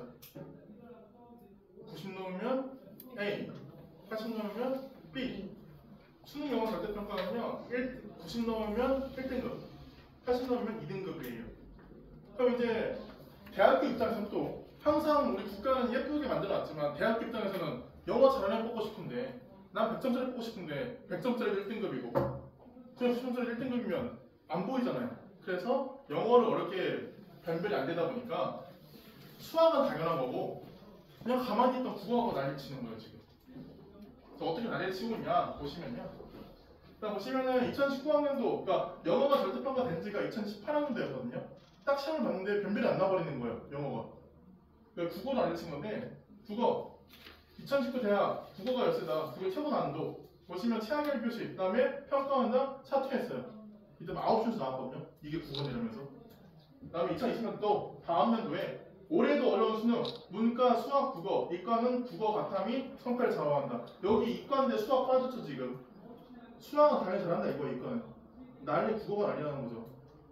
또 2021학년도 10단원 국어 왜냐면 욕먹었거든요. 어려웠는데 또 어려웠어요. 쉽게 됐어요. 근데 시작할 때 역대 두 번째가 올라왔다. 난리 났거든요 또? 그럼 그 다음에 어떻게 해야 돼요? 쉬워야 되죠. 근데 보시면 정점이었어요. 어려운 정점. 보시면요. 2018년도 때 영어 절대평가 딱 됐을 때 3,200명이 100점이었거든요. 국어 만점이. 3,200명. 근데 19년도 수학과 사퇴했을 때 147명, 그다음에 좀 쉽다는 국어에서 2,717, 151. 근데 이때 28명이었어요. 수학이 만점자가 2,700명인데 국어 만점자가 28명이었어요. 이게 뭘 의미하냐면 의대 가려면 국어가 포인트라는 거예요. 의대 가려면 수학 만점 받아야 되고 그 다음 이제 국어를 받다 이거죠. 당연한 얘기고 수학 걱정은. 그러니까 결국 국어가 키포인트 떠오르는 상황에서 이제 2년 전 수능입니다. 작년 수능 말고 2년 전 수능에 좀 숨고르기였어요. 쉽게 나왔어요. 괜찮게 나왔어요. 그래서 근데 6월달에 어떤 일이 일어나면 6월 모평 국어 작년 수능보다 쉽고 그러니까 이때 쉬웠는데 작년 일입니다. 작년 일. 지금 보면 작년 6월 1일이거든요. 작년에 국어 모의고사 다 봤어요. 근데 어떤 일이 일어난지 혹시 아세요? 혹시 기억나시는 분? 애들 초등학교 6학년 때지만 이게 좀 키포인트가 된 이유가 갑자기 이제 대통령님께서 수능 너무 어렵다 난리 나는 거예요. 작년에 6월달이었거든요. 이게 근데 하필 또 국어를 안 배우는 숙제가 배제해야 하필 국어로만 했어요. 왜냐면 대통령님한테 수학 영어를 보여주면 조금 어려운데 누구나 수학 저도 수학 영어 어려운 문제 1번 문제도 국어를 들이민 거죠. 보시면은 공교육 가야나 가르치지 않는 학교 가르치지 없는 강원공학평이 국어 빈문 문제 예를 들어 넣었다. 국어 빈문학이 되게 읽기 싫은 거거든요, 애들한테. 그래서 바로 다 보시면요, 이게 날짜 다 안 보이는데 이게 16일이거든요. 바로 다음날 모션 취하죠. 평가원장 감사해버려요. 다음날. 그리고 이틀 뒤에 평가원장 사퇴해버려요. 이게 작년 일이거든요. 국어가 난리 난 거죠. 근데 보시면 결과가 내봤는데 원래 이게 이제 그렇게 난 다음에 결과가 나왔죠. 이제 2, 3주 뒤에. 근데 쉽다던 국어, 난리친 국어가 정작 쉬웠던 거예요.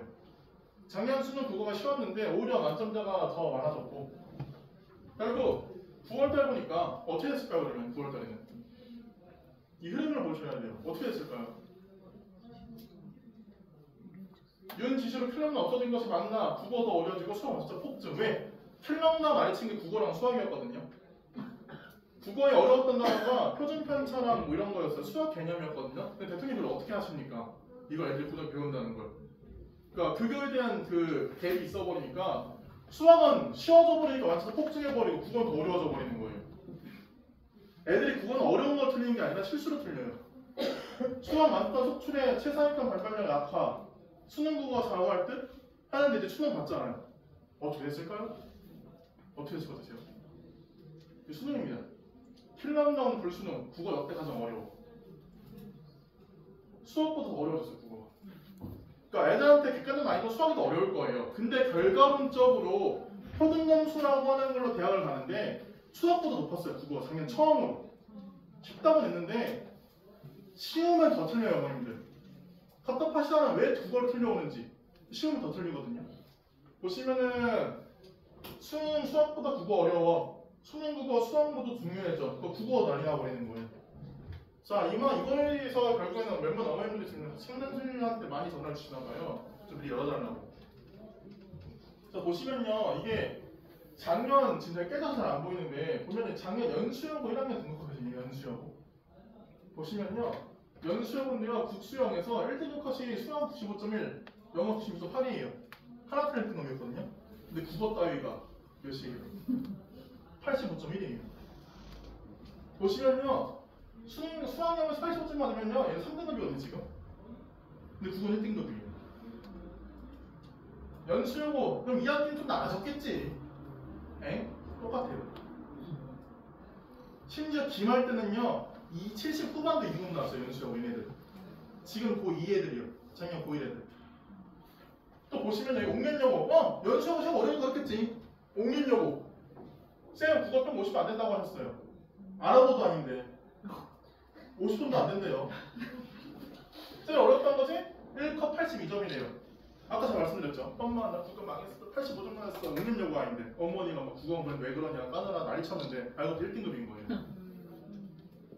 여기 2학년 또 송도고 낮춰서 보시면요. 지금 89점, 88점, 88점 이게 1학년 등급컷 1학기 중간, 기말, 중간 다 80도 나오고요. 지금 2학기도 마찬가지예요.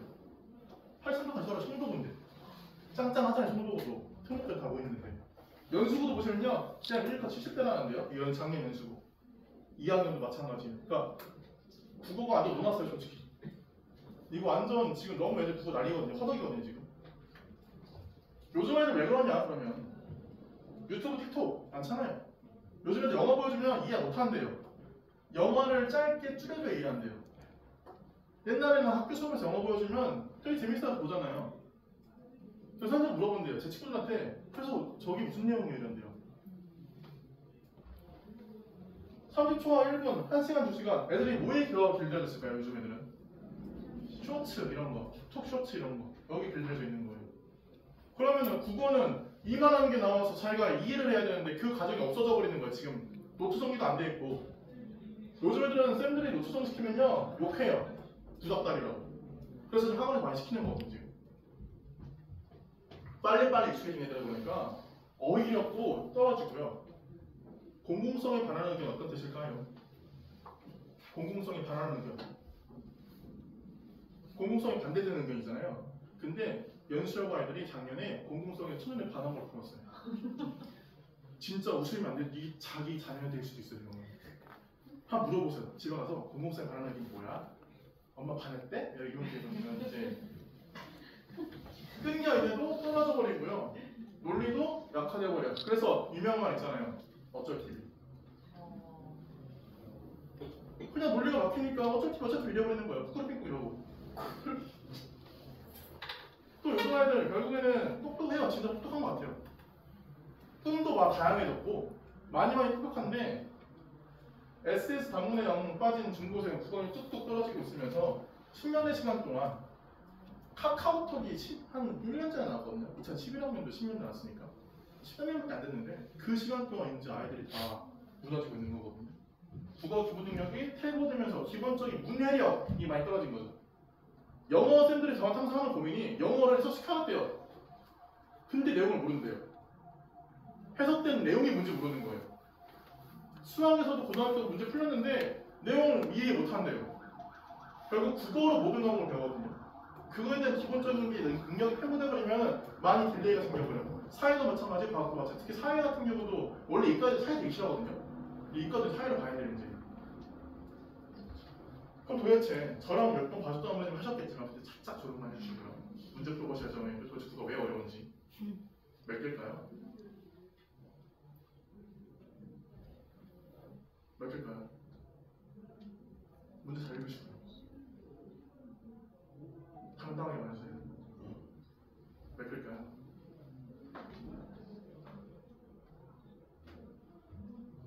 오른쪽 그림이에요.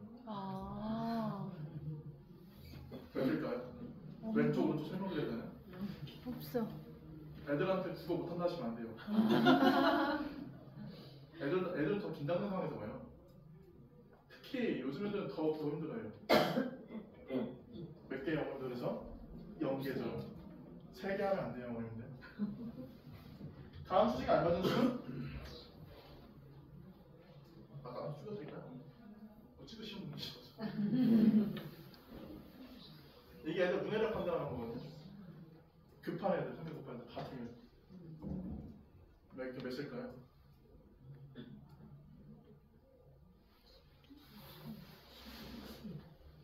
그죠? 1이죠. 왜? 11은 1이니까. 11도 1이죠. 저희 부분은 이제 기본에 충실하려고 하거든요. 그러니까 계속 말하자면 미리 대비를 시켜요. 중고등식에서 연계되기 때문에.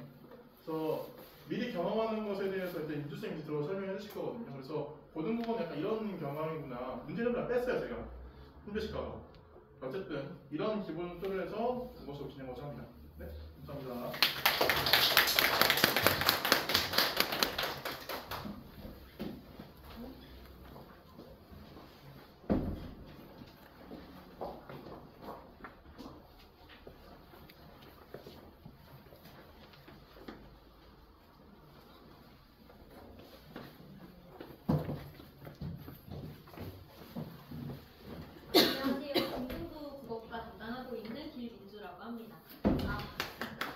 방금 그거를 해서 끝날 거라고 생각하셨을 텐데 너무 죄송하고요. 이렇게까지 길어질지 저희도 예상을 못해서 제가 최대한 빠르게 한번 해보겠습니다. 저는 학산학원에서 중등부 국어 그리고 고등부 국어를 담당하고 있고요. 현재 저희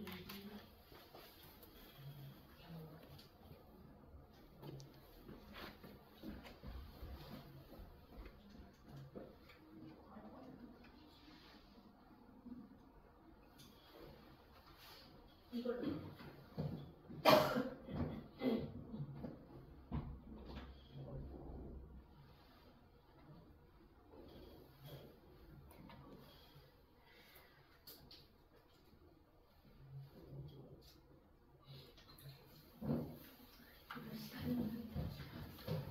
현재 저희 학원에서 중등부 국어를 담당하고 있는 선생님은 저랑 여기 계신 이주환 선생님 이렇게 둘이서 담당을 하고 있습니다.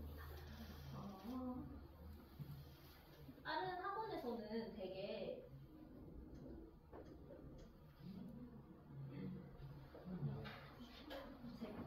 이걸 넘겨도 안 되는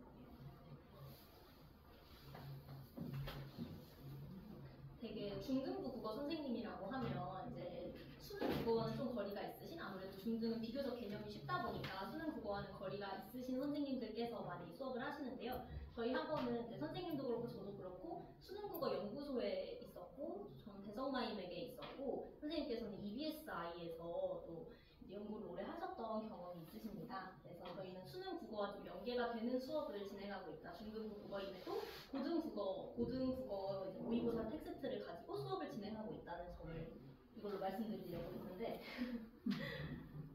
넘어가요. 그래서 이게 담지 않았지만 재작년에 저도 제가 오늘도 이제 제가 부푼 저의 몸을 이해하지 못하고 의상을 잘못 선택해서 들숨만 계속 해가지고 말씀이 안 돼서 그런 말실수를 해도 양해를 부탁드립니다. 또 이제 작년에 저는 한 해 동안 학산학원에 있으면서 100건 이상의 1등급 그리고 90점 이상의 성적을 했습니다. 또 주한쌤이신데 주한쌤도 이제 오랜 시간 동안 이제 대치동에서도 계시고 또 상동에서도 계시면서 고등국어 그리고 수능국어에 대한 이해도를 높이십니다. 말씀드리고 싶었습니다. 그래서 앞서 명진쌤께서 워낙 잘 설명을 해주셔서 고등국어 어렵다, 진짜 어렵구나 알겠다. 근데 중등국어는 아무래도 중학생들인데 사실 저희가 생각하기에는 중1이 아니잖아요. 초7이잖아요. 네, 초등학생들이 뭐 국어를 풀어봐야 얼마나 어려운 걸 풀겠냐 생각을 하실 수 있는데 이게 작년도 인천여중 2학년 시험지 문제입니다. 이게 사실 지문이 깨져서 잘 안 보이실 수 있는데 문제만 읽어도 푸실 수 있으시거든요. 한번 30초 정도만 풀어볼게요.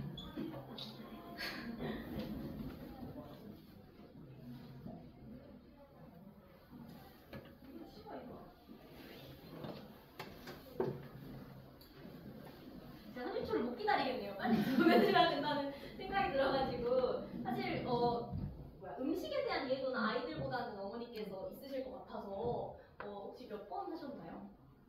3번 하시고 4번 하시고 5번 하시고 그쵸? 몇 번 혹시 그쵸? 이 정답이 4번입니다. 그냥 나머지는 다 영양 그리고 맛에 대해서 연관이 되어 있는 건데 4번은 영양에 대해서 연관이 되어 있는 거라서 이제 문제가 성격이 다른 것을 모르라고 했잖아요. 그래서 정답이 4번입니다. 네. 이게 1번 문제도 제일 쉬운 문제였거든요. 아이들이 1번에 가장 많이 풀려서 왔더라고요.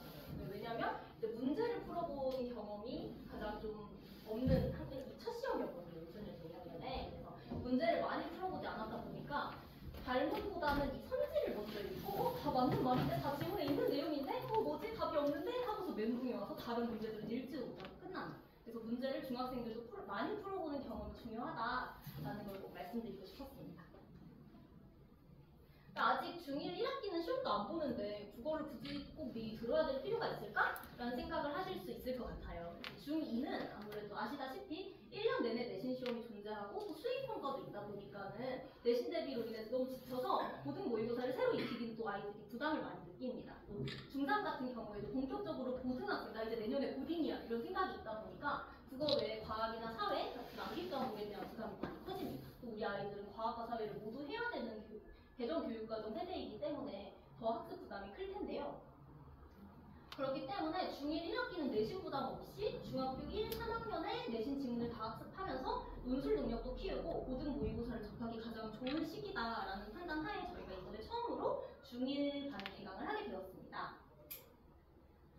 그래서 문법 같은 경우에는 더 이상 수능에서 원래 선택 과목이었는데 문법이 이제 필수 과목으로 들어가게 되었어요. 이제 더 이상 나 못하면 이제 선택 안 해 할 수 있는 과목이 아니라 무조건 풀어야 되는 과목이 되었거든요. 그래서 중등 3년 동안 고등 관점의 문법을 전범위를 학습을 합니다. 또 실제로 저희 1년 동안 수업을 들은 중3 친구들 같은 경우에는 이번에 고1 친구들이 진단평가를 했어요. 고1 때 배우는 문법 영역에 대한 진단평가를 했는데 고등부 평균보다 저희 중3반 평균이 더 높습니다. 그래서 중3 동안 1년 동안 정말 철저하게 중2 1년 동안 철저하게 문법 학습을 했다.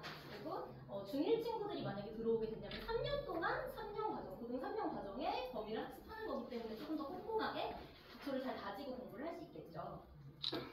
또 어휘 측면에서는 영어는 단어 외우는 거 알겠는데 국어도 단어를 외워야 되나?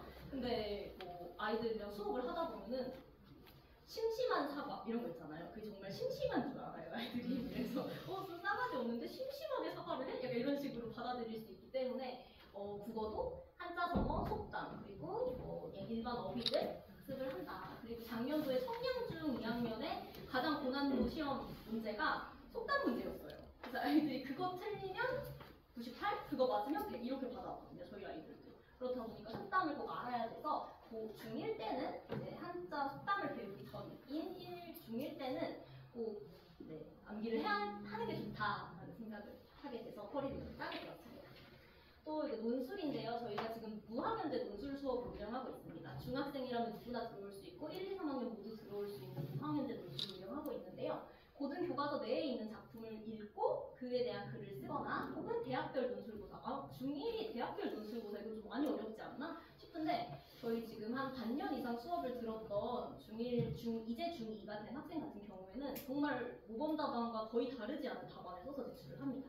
아무래도 글은 많이 쓰다 보면 늘게 되는 것이니까 이 친구가 중1 때 한 3달 정도 글을 써보고 제출한 답안지인데요. 순환이대라는 고등학교 교과서에 나오는 작품이 있습니다. 그 글을 읽고 이 친구가 작성을 하는데 주제가 꽤나 표면적이지 않아서 찾기가 어려운데 이 친구가 주제를 정확하게 써서냈어요. 순환이대에는 일제강점기 당시에 징용에 끌려간 우리나라 사람들과 6.25 전쟁에 참전해 비극을 겪게 된 어린 청년들에 대한 역사적 현실을 나타낸다. 이런 식으로 구체적으로 이게 작품을 저랑 같이 읽은 게 아니라 지 혼자 읽은 거거든요. 지 혼자 읽고 쓰고 저랑 같이 첨삭을 하는데 정말 완벽하게 써서 내서 와, 넌 정말 통달했구나 이렇게 평가를 했던 친구입니다. 그리고 문학도 이렇게 고전 작품이 많이 어려워서 고전 작품 위주로 작품 분석을 하게 되고요. 또 국어 같은 경우에는 아무래도 언어 영역이다 보니까 내가 이 국어 영역 문제를 풀어보고 성공했던 경험 그리고 그게 계속 쌓여서 좋은 성과로 이어진다고 생각을 합니다. 그래서 학원에서 실제 시험과 유사한 환경에 놓여서 유사한 문제를 풀어본 경험이 결국은 공부한 대로 시험에서 실력 발휘를 잘 해낸 경험으로 쌓여서 오답 점검을 하면서 난 다음번에 이 문제도 꼭 맞춰봐야겠다. 제일 어려운 문제도 한번 맞춰봐야지 하는 경험으로 가서 결국 고등학교에서도 국어를 잘 해낼 수 있다는 확신으로 이어지게 되는 거거든요. 그래서 중1 친구들이 아직은 시험은 없지만 문제를 많이 풀어보면서 고등학교에서도 이 고난도 문제도 난 풀어낼 수 있다라는 자신감을 쌓아갔으면 좋겠습니다. 그래서 빨랐나요? 제가 빠르게 하려고 했는데 빨랐는지 모르겠는데 저 같은 경우에도 고1 때 처음으로 모의고사를 봤을 때 3월 모의고사에서 7등급을 받았습니다. 그리고 이거를 계속 올리려고 하는데 저 아무래도 효능감이 너무 부족했었나 봐요. 와, 나 7등급? 나 국어 7등급? 이러면서 난 진짜 부족한 사람인가 보다. 난 논리력이 전혀 없나 보다 생각을 하고 성적이 많이 오르는데 국어가 가장 힘들었던 것 같아요. 다른 과목은 빨리 1등급까지 올려놨는데 고3 때 돼서 처음으로 국어를 3등급을 받게 됐어요. 계속 4, 5 이러고 있다가 처음으로 3등급을 받게 되고 수능에서 1등급을 받았거든요. 근데 그게 한 번 내가 나 3등급도 받을 수 있는 사람이야? 라는 경험이 쌓여서 빨리 성적을 올릴 수 있는 것 같아요. 그래서 국어 같은 경우에는 아무래도 위계가 있는 과목이 아니다 보니까 고1 때 배우는 개념을 다 배워야 고3 걸 풀 수 있는 게 아니거든요. 고1 거를 어느 정도 많이 풀 수 있는, 어느 정도 안정적으로 1등급이 나올 수 있는 사람이라면 조금만 더 공부하고 조금만 더 어려운 제재의 문제를 풀어보면 고3 수능까지 잘 할 수 있는 그런 영역이기 때문에 이 친구들, 이게 다 지금 작년 중2 친구들, 현재 중3 친구들 점수만 적어놓은 건데요. 이 친구들 가운데 80 모의고사, 고1 모의고사. 그렇다 보니까 이 경험이 잘 쌓이면 아이들은 저와 같은 시행착오 없이도 잘 고3까지 성적을 만들어갈 수 있지 않을까 생각을 하고 있고요. 중1 때 시작하는 친구들은 더 그런 뿌듯함을 많이 느낄 수 있을 거라고 생각하고 있습니다. 그리고 특목 진학지도도 저희가 하고 있어서요. 이제 이번에 과학부 간 친구도 있고 자소서나 면접 대기도 특목고 가는 친구들 같은 경우에는 진행을 하고 있습니다. 네, 귀한 걸음 해주셔서 너무 감사드리고요. 감사합니다. 자세한 내용은 다 블로그에 있어서 블로그 참고해 주시면 좋을 것 같아요.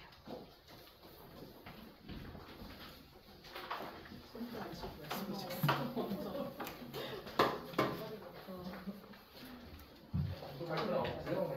이제 마무리하고 가실 건데 일단은 혹시나 궁금하신 거 있으면은 각각 선생님들 뵀을 몇 분분이 또 이렇게 교실을 초대해서 또 시간 가질 수 있기 때문에 궁금한 거 많이 물어보고 가셔야지 귀중한 시간 더 의미 있지 않을까 싶습니다. 이때까지 발표 들어서 너무나 감사드립니다. 감사합니다.